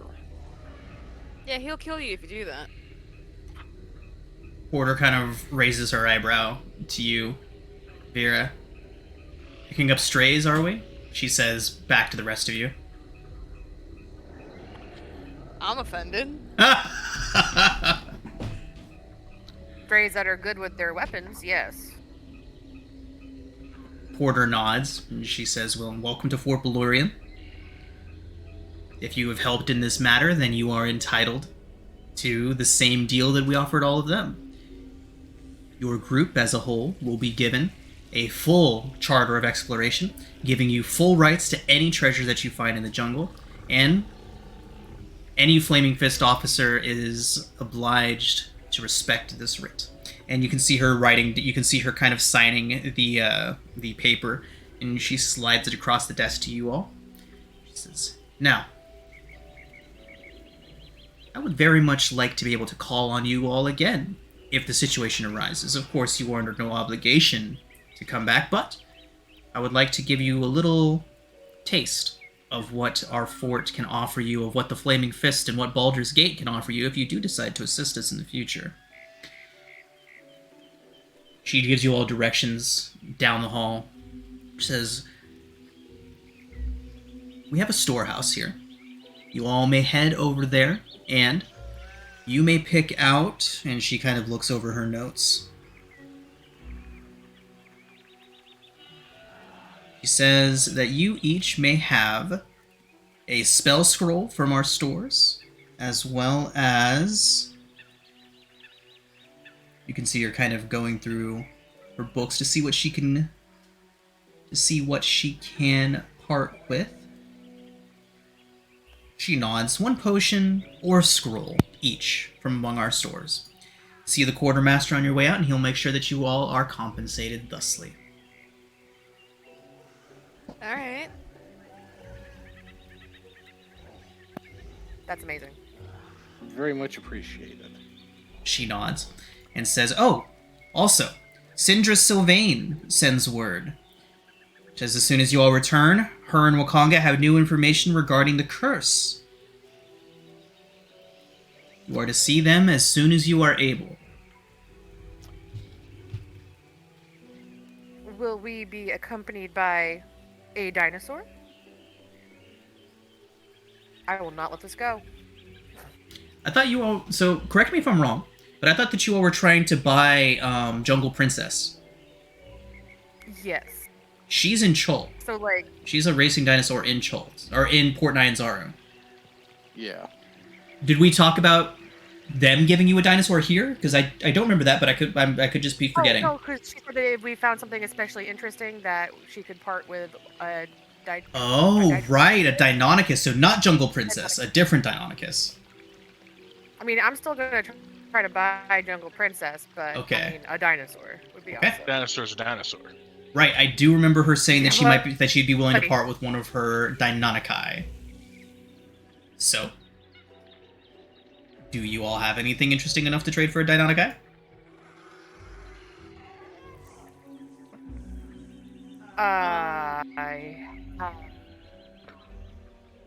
I could tell her about the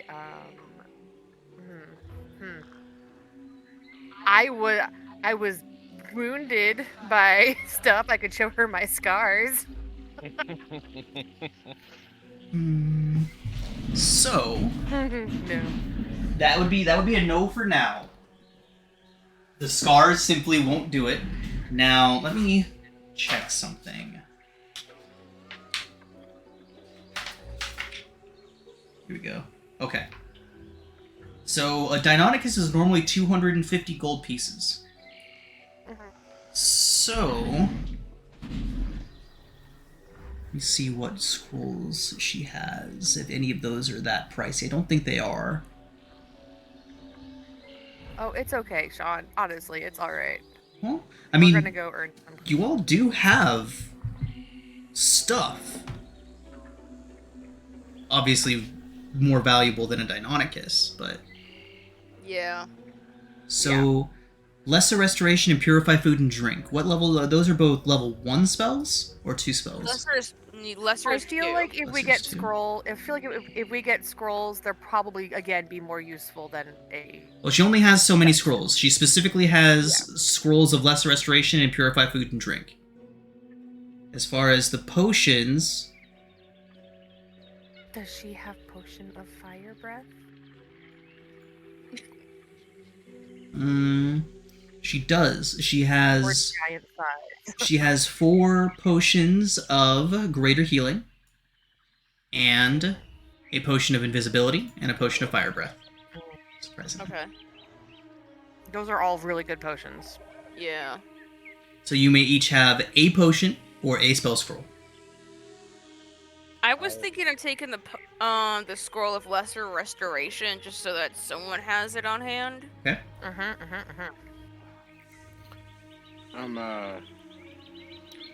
Question. If we are able to accumulate enough gold, am I able to transcribe... On Purify Food and Drink, is it a ritual spell? Yes.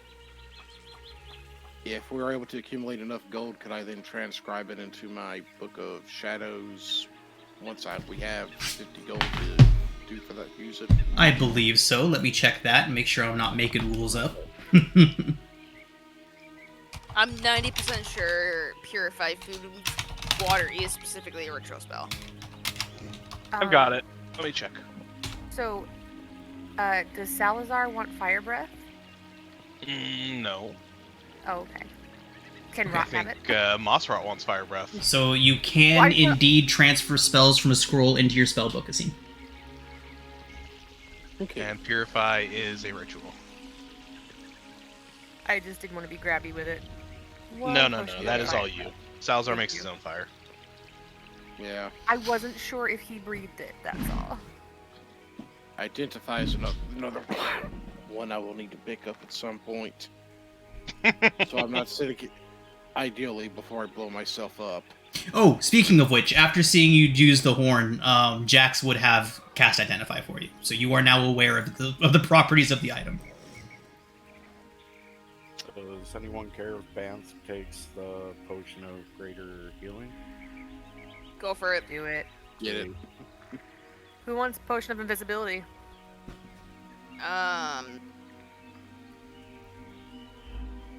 I was gonna say that's probably a Banth item, but I mean, yeah, I guess I could take that one instead.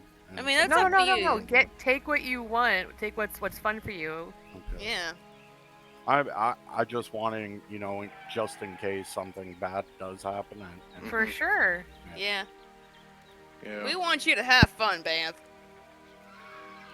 And dying is a big part of not having fun. Not dying is a big part of having fun. yes, Yeah. yes. I agree with that. Sometimes. I know firsthand. Sometimes.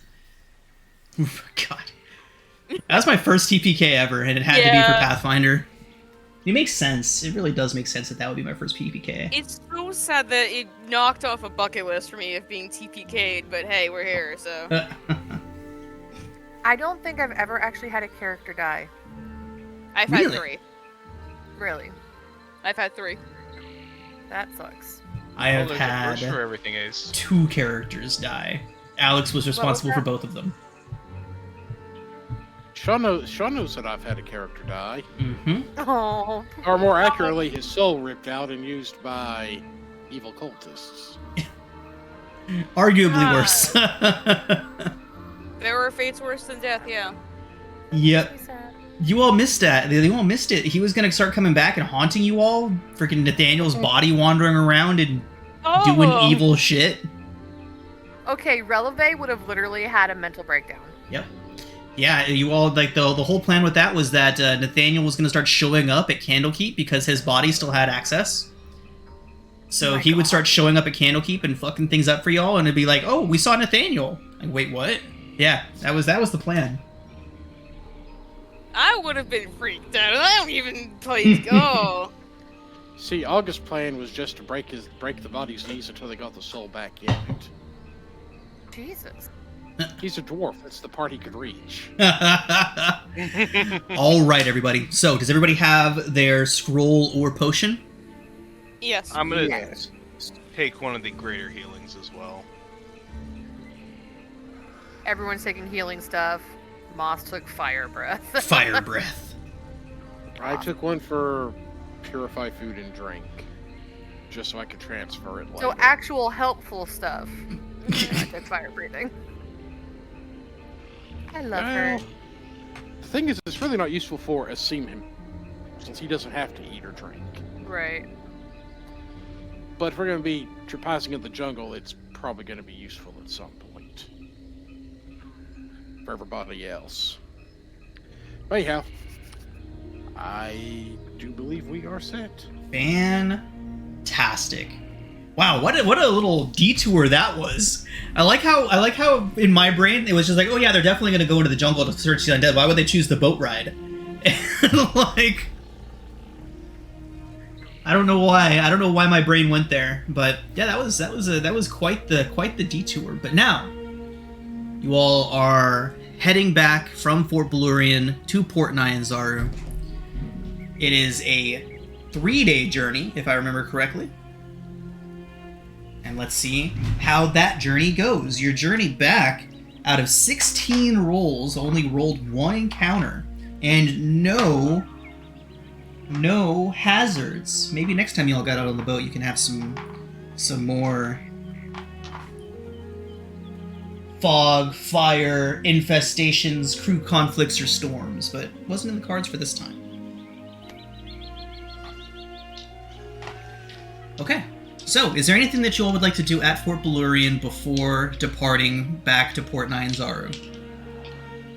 Can we find out what that guy did? Yeah. Asking around about the guy hanging out front? Yeah. Yeah. Any guard would be happy to tell you that he was sneaking around outside trying to convince people to cause commotion in the fort. They captured him, questioned him, and executed him. Lovely. Who would ever That's agree to wild. doing something like that? Yeah, right?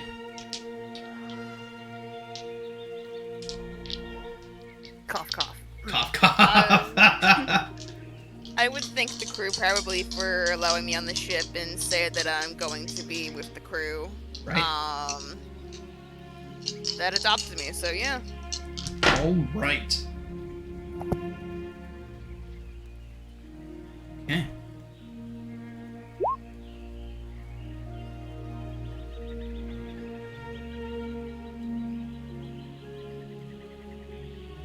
Okay. Does the lady in charge have anything she wants us to tell Wakongo? I know that she was a fan. So her whole thing was you all putting a good word in for her. So she would just ask you all to relay to Wakanga the experience that you had working with her. Okay. Yeah. Like she just basically wants to get a working alliance going with the guy. So, no, obviously the Flaming Fists aren't exactly highly regarded, but basically just putting in a good word for her if you so choose.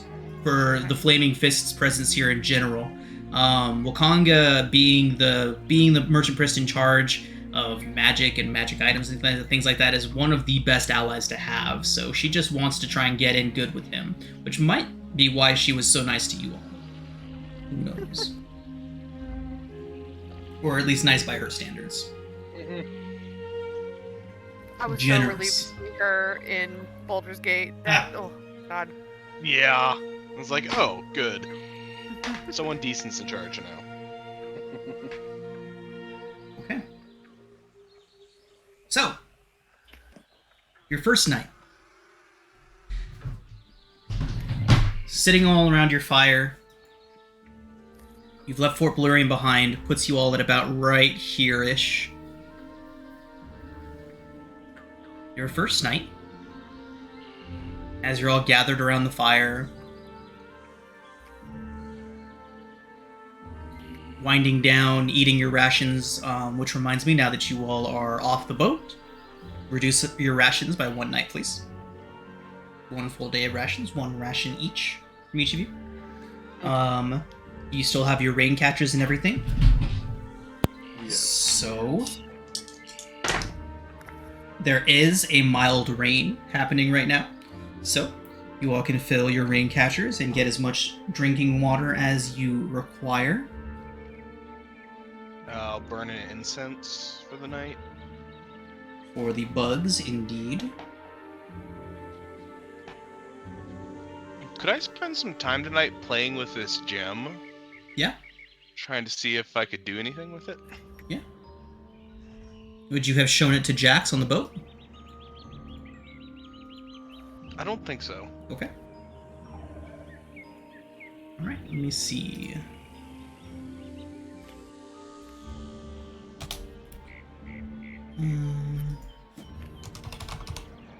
What I'd like to do is attach it to the end of my staff. Oh. Make it cannon. Ooh. Like that. Alright.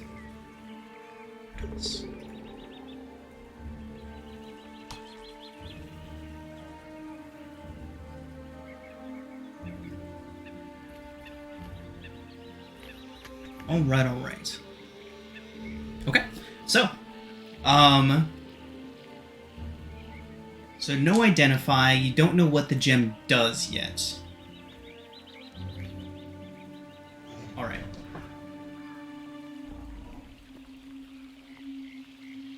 Sorry, Roll20's going very slow. I feel like I say that so often these days. Hopefully that changes in the future. I know, right? Alright. Okay. It's just a red gem. There's some fire burning at its core, at its center. You are unsure what it does. Yeah, you can spend some time hanging out with it and looking at it. It's very pretty. There's a fire inside of it. But Maybe Does try it to help like at all? Oh, I'm sorry. Go ahead. I was gonna say maybe try to just play with the fire inside a little bit with control flames. okay. As you do that, Would magical awareness help at all? let me see.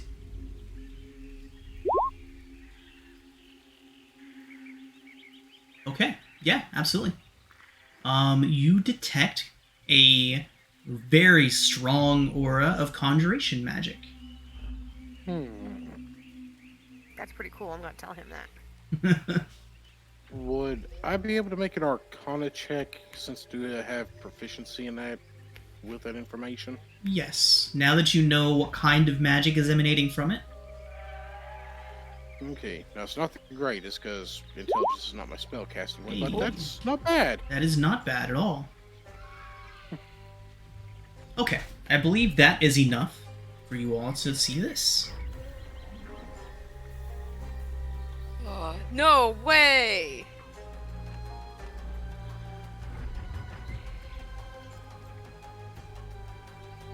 Ooh, This is very neat. precasting Very fire neat. elemental. Rod's gonna hand this back to him so carefully. Like I said, if we're ever in danger, I'm gonna throw it at him. That would have done it. God, it almost would have been funnier if you all didn't know what it did. Fireball. Living fireball. Fireball!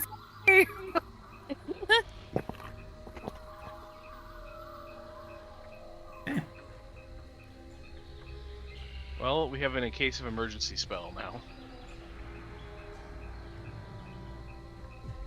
Mossrot will no longer tip you over, FYI. I just had to have a literal balm in my pocket to be left alone. Hey, listen. I'm pretty sure Sal's her best friend, so sorry.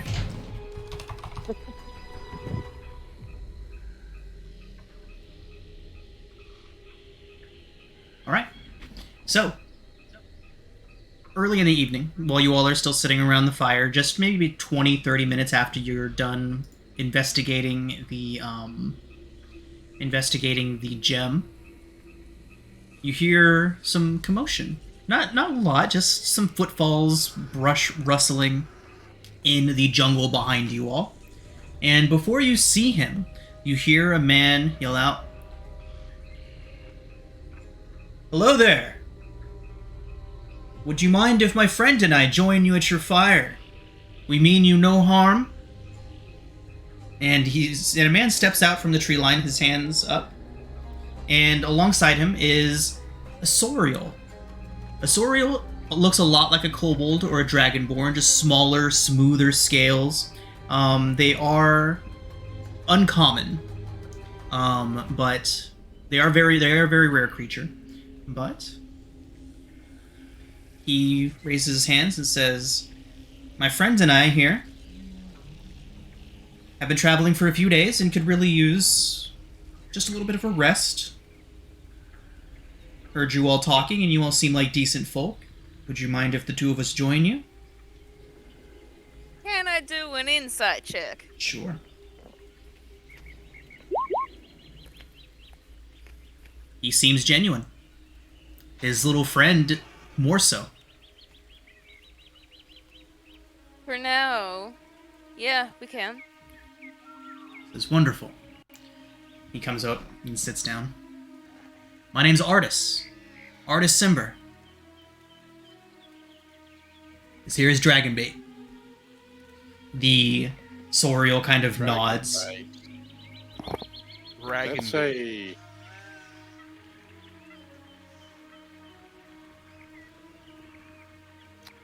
Montserrat. So, here's a That picture is of a- Artis. I love them already. And I know who this is. Dragonbait. Oh. They sit. Dragonbait kind I of know. warms his hands up on the fire. It's like 90 degrees out, but Dragonbait is acting like he's cold.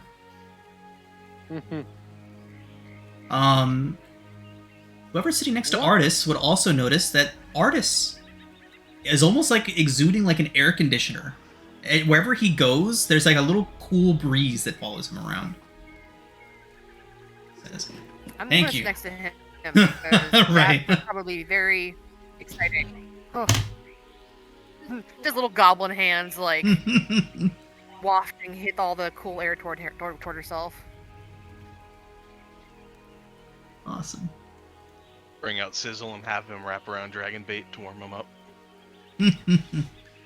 Dragonbait is relieved and kind of sinks down, and he's like, "Ah." It's like when a cat jumps on your lap. It's just super cozy. Aww, that's so cute.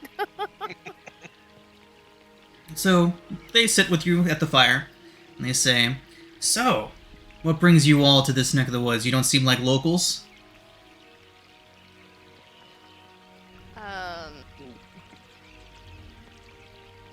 Well, Headed to Port Nyanzaru.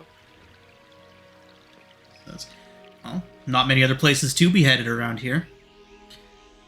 Suppose we'll be making our way there eventually. We've got some work to do in these northern reaches first, but everybody always ends up at Fort Nyanzaru eventually."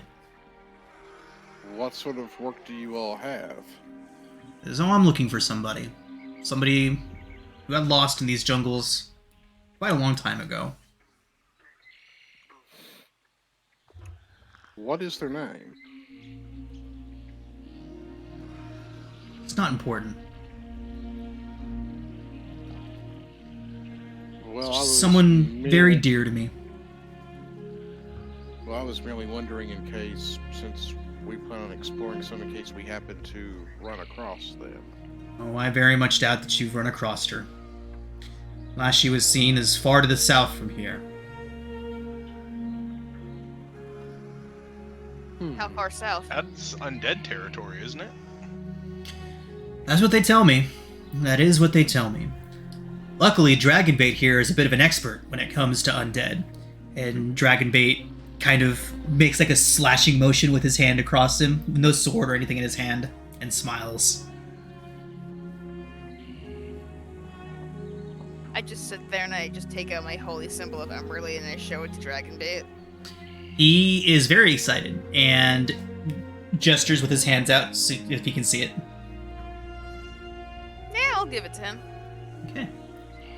He looks it over and then nods and then looks up towards you, and he says the words. You can tell that his mouth doesn't really make the syllables very well. Very toothy, very hissy.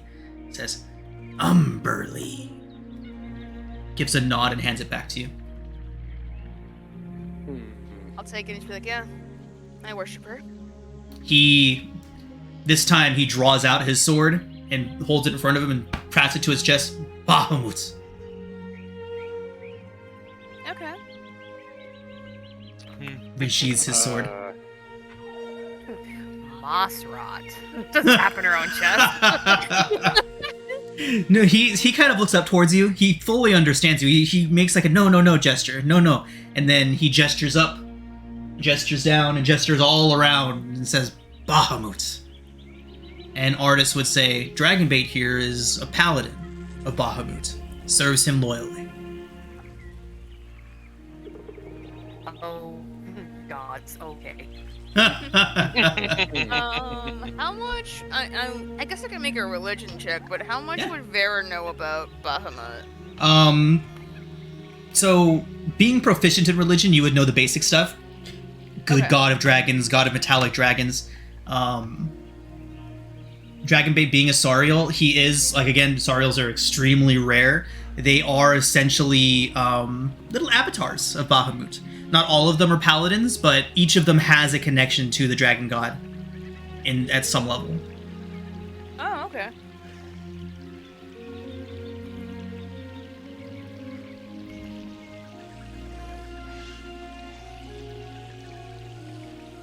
All right. So, every time he speaks one of these words, one of these syllables, you get like this scent, very prominent. His words say, he says these individual words, but like when he said Bahamut, you got the smell of wood smoke around you intensified dramatically.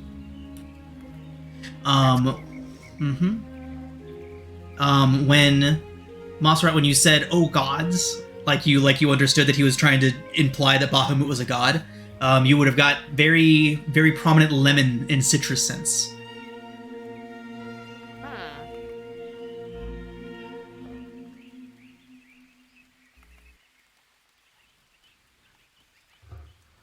But yeah. So yeah, Artis goes on to say that they've been looking for something up here in the north. Haven't really had any luck yet, and we're about to start heading further south.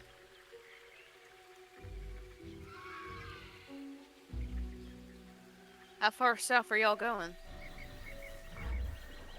Says that it's heading pretty far. They have a long road ahead of them.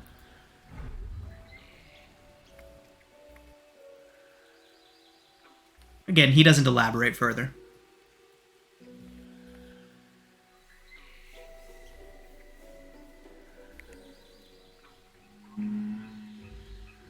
Mossrod's going to offer to share her rations.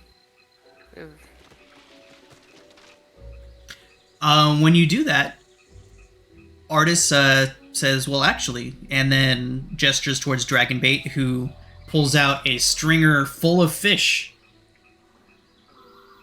What? You're my favorite people ever. Ooh. We'll be doing some cooking tonight? Yeah.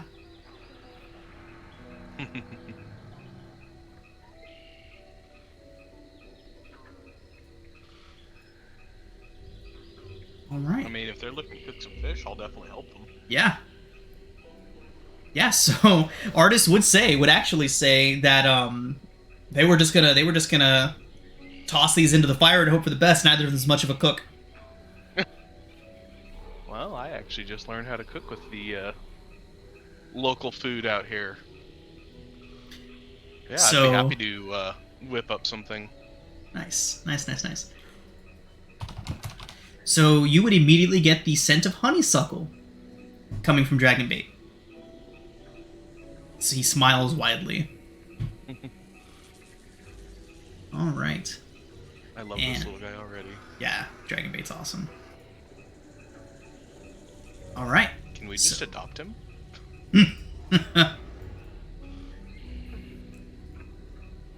All right. So yeah, so cooking up the food, hanging out, it would say that, so Artist would tell you all about how him and Dragonbait met. Said that they met here the last time that they were both in Chult. Long time ago, you would say. Said that they met in Port Nyanzaru. And that they've been questing together for a long time now. And when Dragonbait found out that Artist was looking for somebody, quickly came to meet him down here, and they've been trekking through the jungle together just like old times. Well, what brought you out here originally? Well, the first time, they were here looking for a very powerful artifact. He says that they did unfortunately find it. It's been nothing but trouble for him since, but Dragonbait gives him a little nudge when he says that, and Artist says, you're right. We shouldn't really be discussing it. You all seem like very fine people, but we don't want to be mixing you up in the trouble that we've got going on. What sort of artifact was it? What sort of trouble? We're heroes, you know. Yeah, you can't just say that and not give us more details. You can try a persuasion check. One of you. That's all it seems. It's all the same. -1. Yeah, Well- my persuasion's a +0 if I remember correctly. I will use this, and if needed, I think that's a pretty solid one. So, he kind of looks up and he says, he looks towards Dragonbait. Dragonbait looks back towards him. This time, a smell of, what is it? Ham. Like pork ham begins to come off of Dragonbait. And Artist looks to him and he's like, it's fine, he's fine. These people seem very, very trustworthy. He looks towards you all, he says, I came into the possession of an artifact quite some time ago, last time we were here in Chult, and it's been nothing but problems for us. He holds up his hand, and you see him kind of spin a ring on his left index finger, kind of spins it. Says,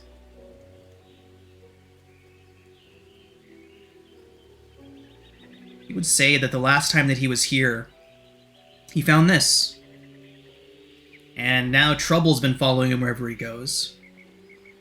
Big trouble, he would say. All because of a ring? He nods and says, well, it is very special. What sort of trouble are you talking about? Just say we have some big enemies that are searching for us. But again, that's none of your concern, and let's just say it's best that they don't have it. But when I heard that someone that I was looking for might still be here in the jungle, I knew I had to come back.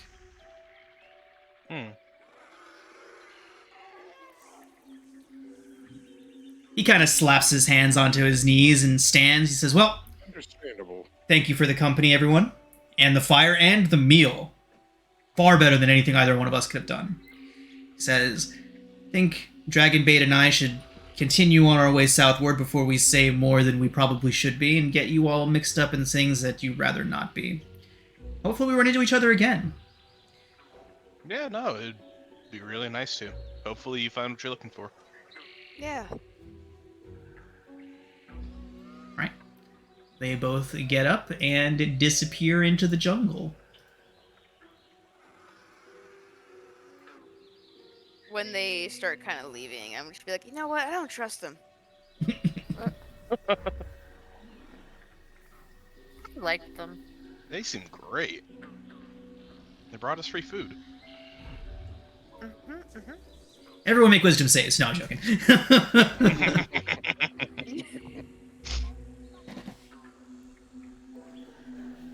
All right. He like communicated with smells, which He is did. but also it's kind of cool. All right. Okay. Your next day goes by without any incident. That was your encounter for the night. Randomly rolled meeting artists in Dragon Bait. Ooh, Yeah. Oh. I'm really glad. They're really cool. Yeah, artists in Dragon Bait are great. And they are on the table, so when there's the possibility of rolling and meet and seeing them again is always there, so. I hope we do. I'm really curious. Alright, everybody. So, you all make it back to Port Nyanzaru. The city as much as you left it. Still a cacophony of color, sound, and all kinds of other madness. You arrive at Port Nyanzaru midday. And it's been a while since we've been on this, but we are back at Port Nyanzaru.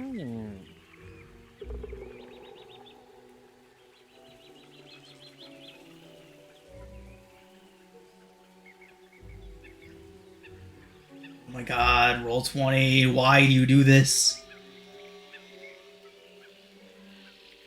Funsies. Mm-hmm. Alright, everybody. So, officially back in the city, you would have entered in through the northern gate. You would have passed by the old city, Executioner's Run, which looks like it has just received some patronage from some unfortunate soul, judging by the dinosaurs that are currently fighting over questionable bits down there. I find out if I won anything, because right before we left, I left the guy my last 2 gold.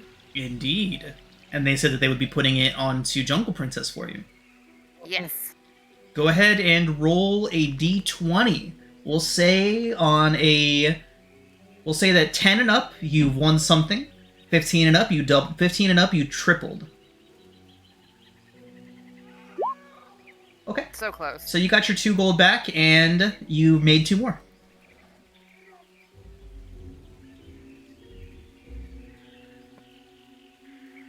I now have 4 gold. Nice.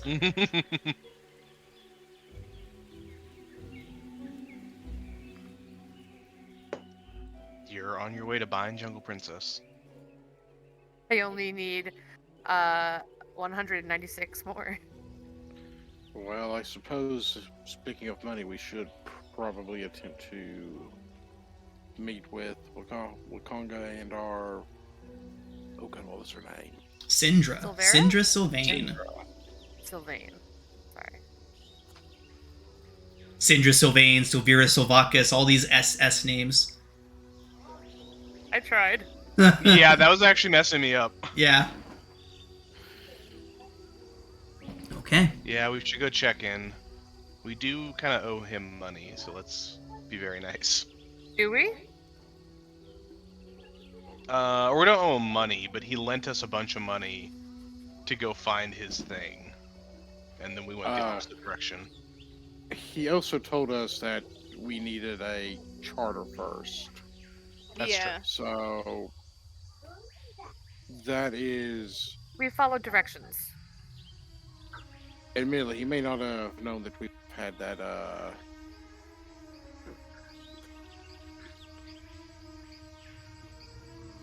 He may not have realized that we had such a, Long trip. Yes. Lyra Porter said Oh. that she would inform them at where you all were headed. Yes. So they would be aware. Oh, they would know how long you were going to be gone for and everything. We do also still have that stopper tube with 4 50 gold piece gems in it. The 4 vials worth 5 gold piece each, made from Arakora bone. The silver arrows, 160 gold. Our map, and of course the magic horn, which, as a man who collects magical items, he might be interested in that. That is true. Yeah. I'm a little unsure if we want to keep a fired it 3 times, and there's a 1 in 5 chance it will explode. Float in your face? Yeah. Yes. But it's so useful. It is, but odds are one of the next 2 times I use it, it will go. Right? Eventually the odds are going to go against you. Yeah. I mean, we do have stuff to sell too. I mean, we have the 450 gold piece gems, and then the vials. Yeah. So Yeah, no. We definitely have some stuff we can sell, and yeah. we've got some money. I just mean that we kind of disappeared for a month instead of working on his thing. Yeah, that's true. He also knew that the thing that he sent us for would only be if we just happened to come across it. That's fair. Which we wanted to at least check the area where that was originally where it was last seen, just to see if we could find it at some point. But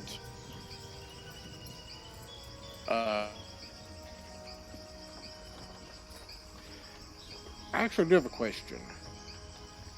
Would anyone in the party be opposed to me cashing in one of the 50 gold piece gems just to put that purify food and drink spell in my Book of Shadows? Oh, do it. No. Yeah, I have no. I will take one of those out then, assuming we're able to get it traded in for 50 gold.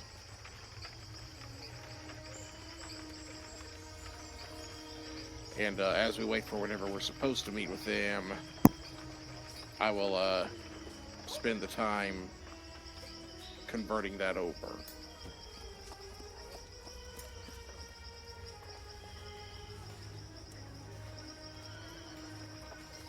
Okay. I know what some thinking will if I can ever find that in a spell book is willing to let me do so.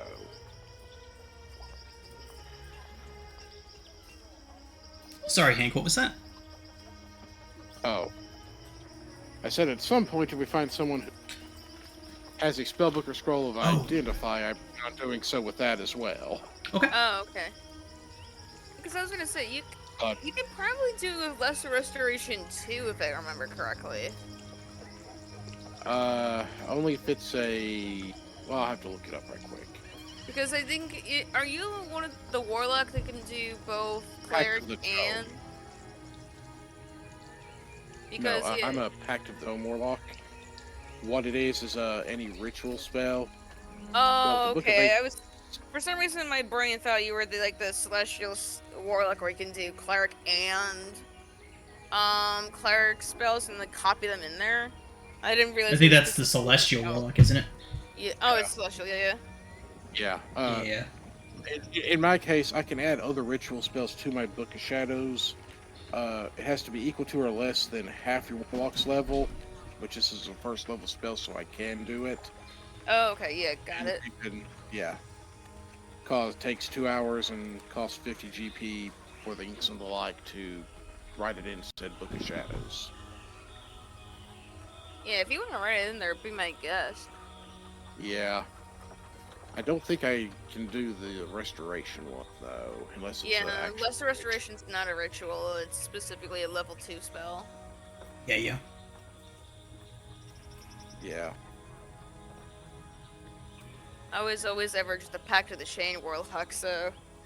Pact of the Chain's good. I did a Pact of the Chain for the second half of my Tomb of Annihilation run when I was a player.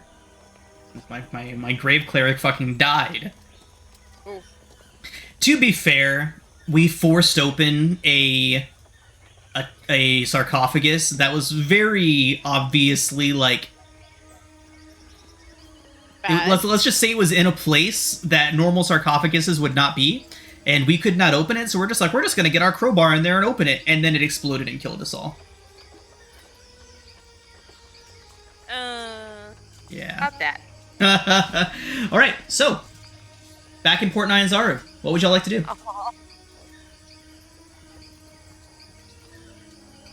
Are we going to Wakongo? Or was there something else? Are we wanting to convert any of the other stuff we have collected into gold?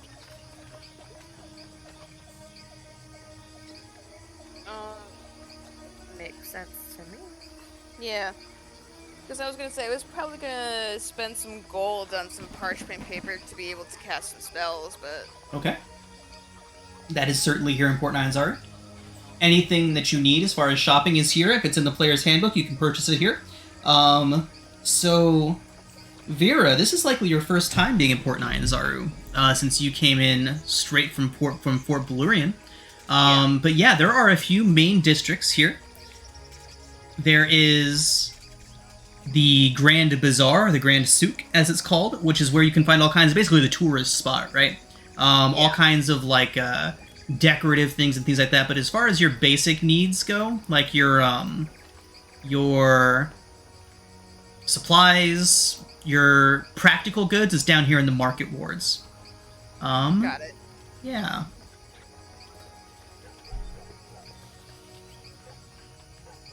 I totally forgot this would be your first time being here, so... Let me...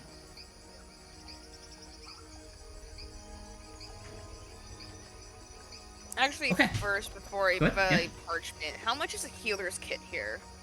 It would be standard PHP price. Okay. Let me look that up real quick.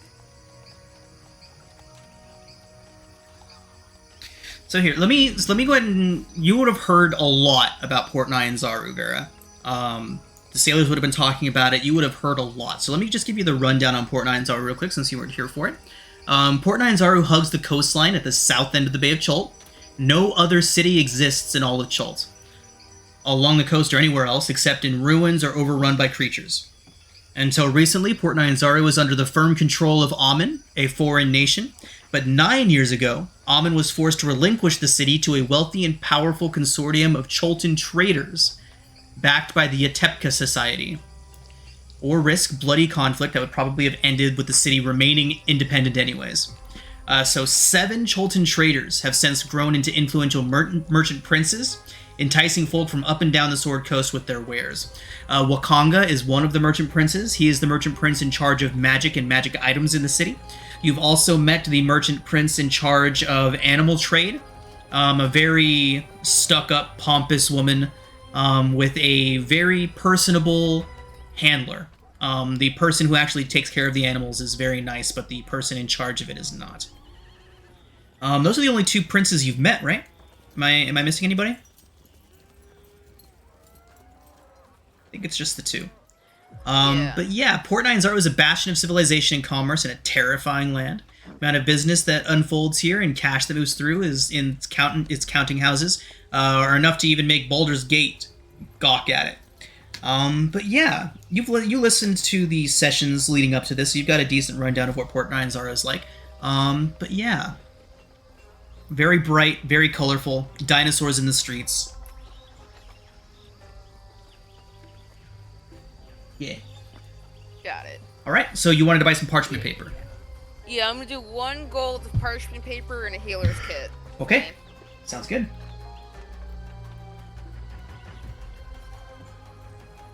Anybody else? Shopping, trading, anything like that? Selling stuff?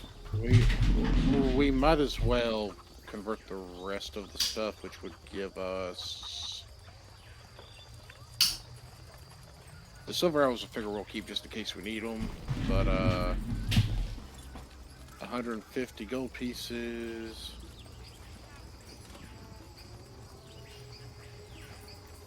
$170 gold pieces between all of us. Okay. I don't know if we want to split that currently or if we just want to stick it like in the party manifest. I'm fine with just keeping it in the party manifest. But it's up to everyone else too. I'm flexible either way. I'm good with party, yeah. Yeah, I'm good with that.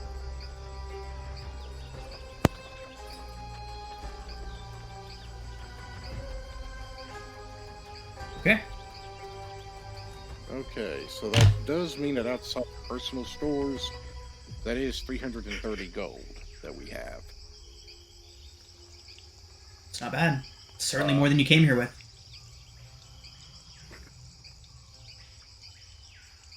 Do we want to maybe try the fighting pits again now that we can afford to get in?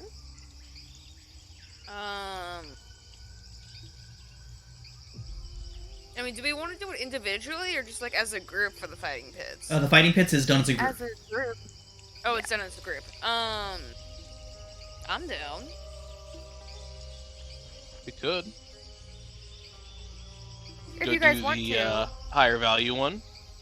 Yeah. Always up for Alright. that. So you guys want to do that before you go meet Wakanga? Do we want to? I was gonna say probably after. I would think. Yeah, Right? let's actually meet with our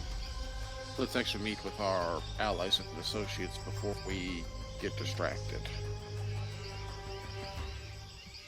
Us distracted. Fantastic. Right, Wakanga's gonna hear that you're back in town and just went to the fighting pits. He's like, what the fuck? They had Yes. one job. There is also the fact that this one item might be of interest to him.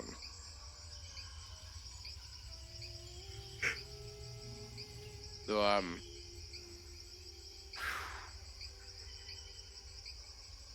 it seems suddenly, since Athwil's identified, no longer has the trust in the blasting horn that he used to have. Something about putting an explosive right up against his face is. Was Suck it it up. 10d6 or 60-10? 10d6. 10d6. Let's see what that would have looked like, just for the lulz. Yeah. Okay, you wouldn't have died out, right? Yeah, look at that, double. I guess they have 24 hit points, so it might Oh. depend upon it might depend upon how much damage I'd taken before that got rolled. Right, that is true. You could definitely, or if it just rolls really high. Yeah. Averages, stupid averages.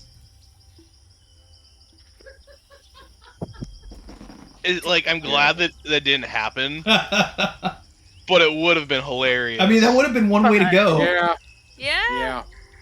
I mean, Honestly, that's I how I was wanna like, this go. is. I was like, I was kind of like, this is probably going to happen since I now only have 14 hit points.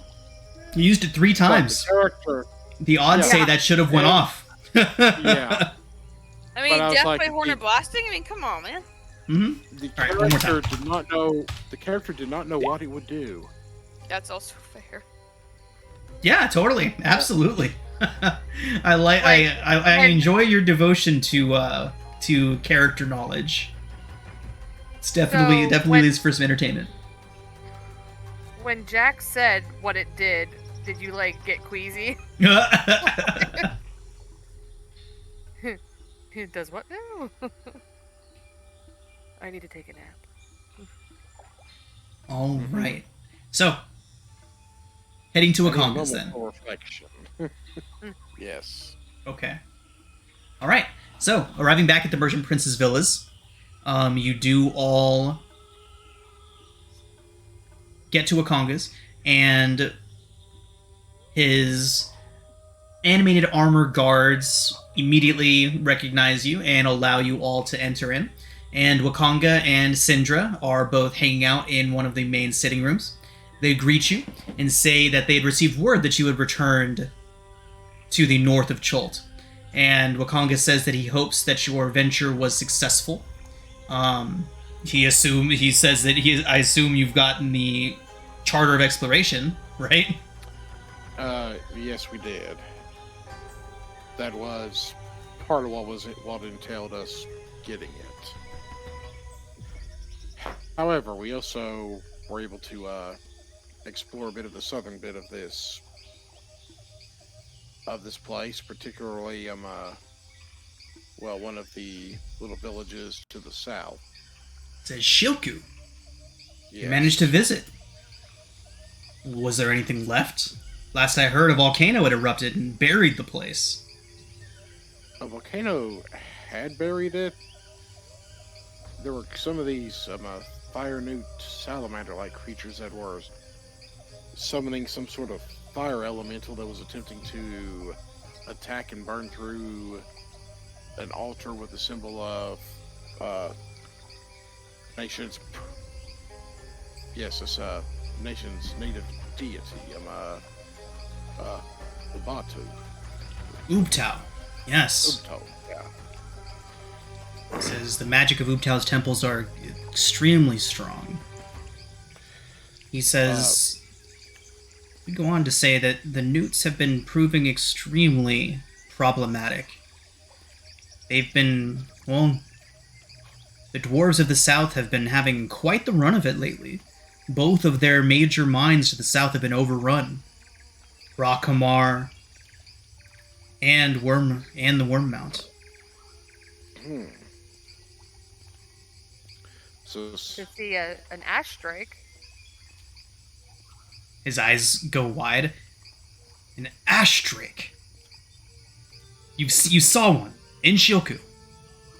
He talked to it and points at Salazar. He seems it was real interesting. he seems amazed. He says, "You will have to relay everything of the interaction to me. My scribes would be happy to take it down. I will pay you 25 gold for the tale." And he kind of gestures to some of his servants to come over, pen and parchment in hand.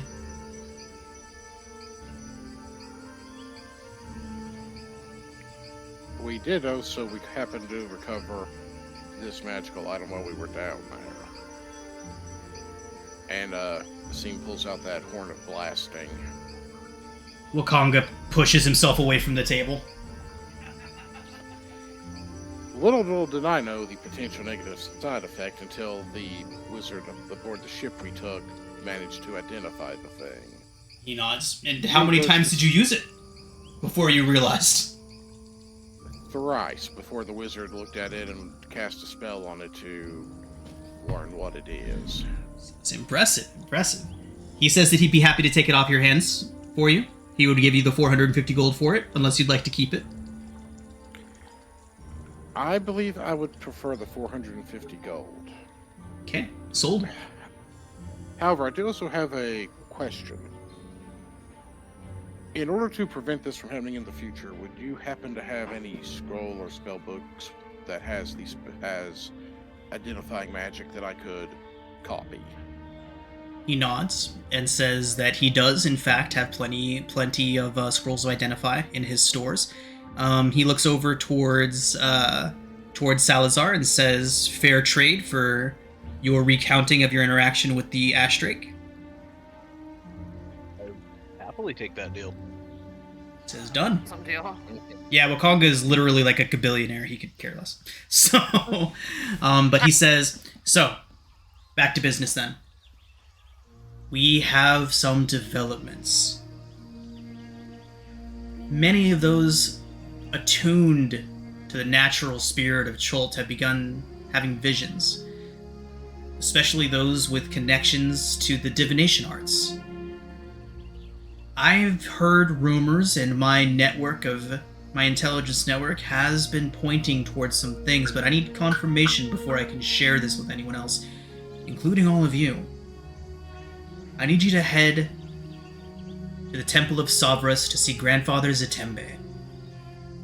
Word has reached my ears that he's been seeing something very interesting, something that may prove to be relevant to your quest into the heart of the jungle to end the curses.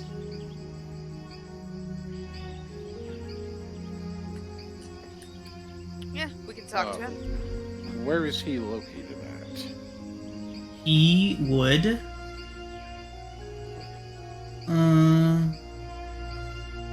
he would give you directions. It's here in Chult. Here in Port Nyanzaru. Locations. Here we go.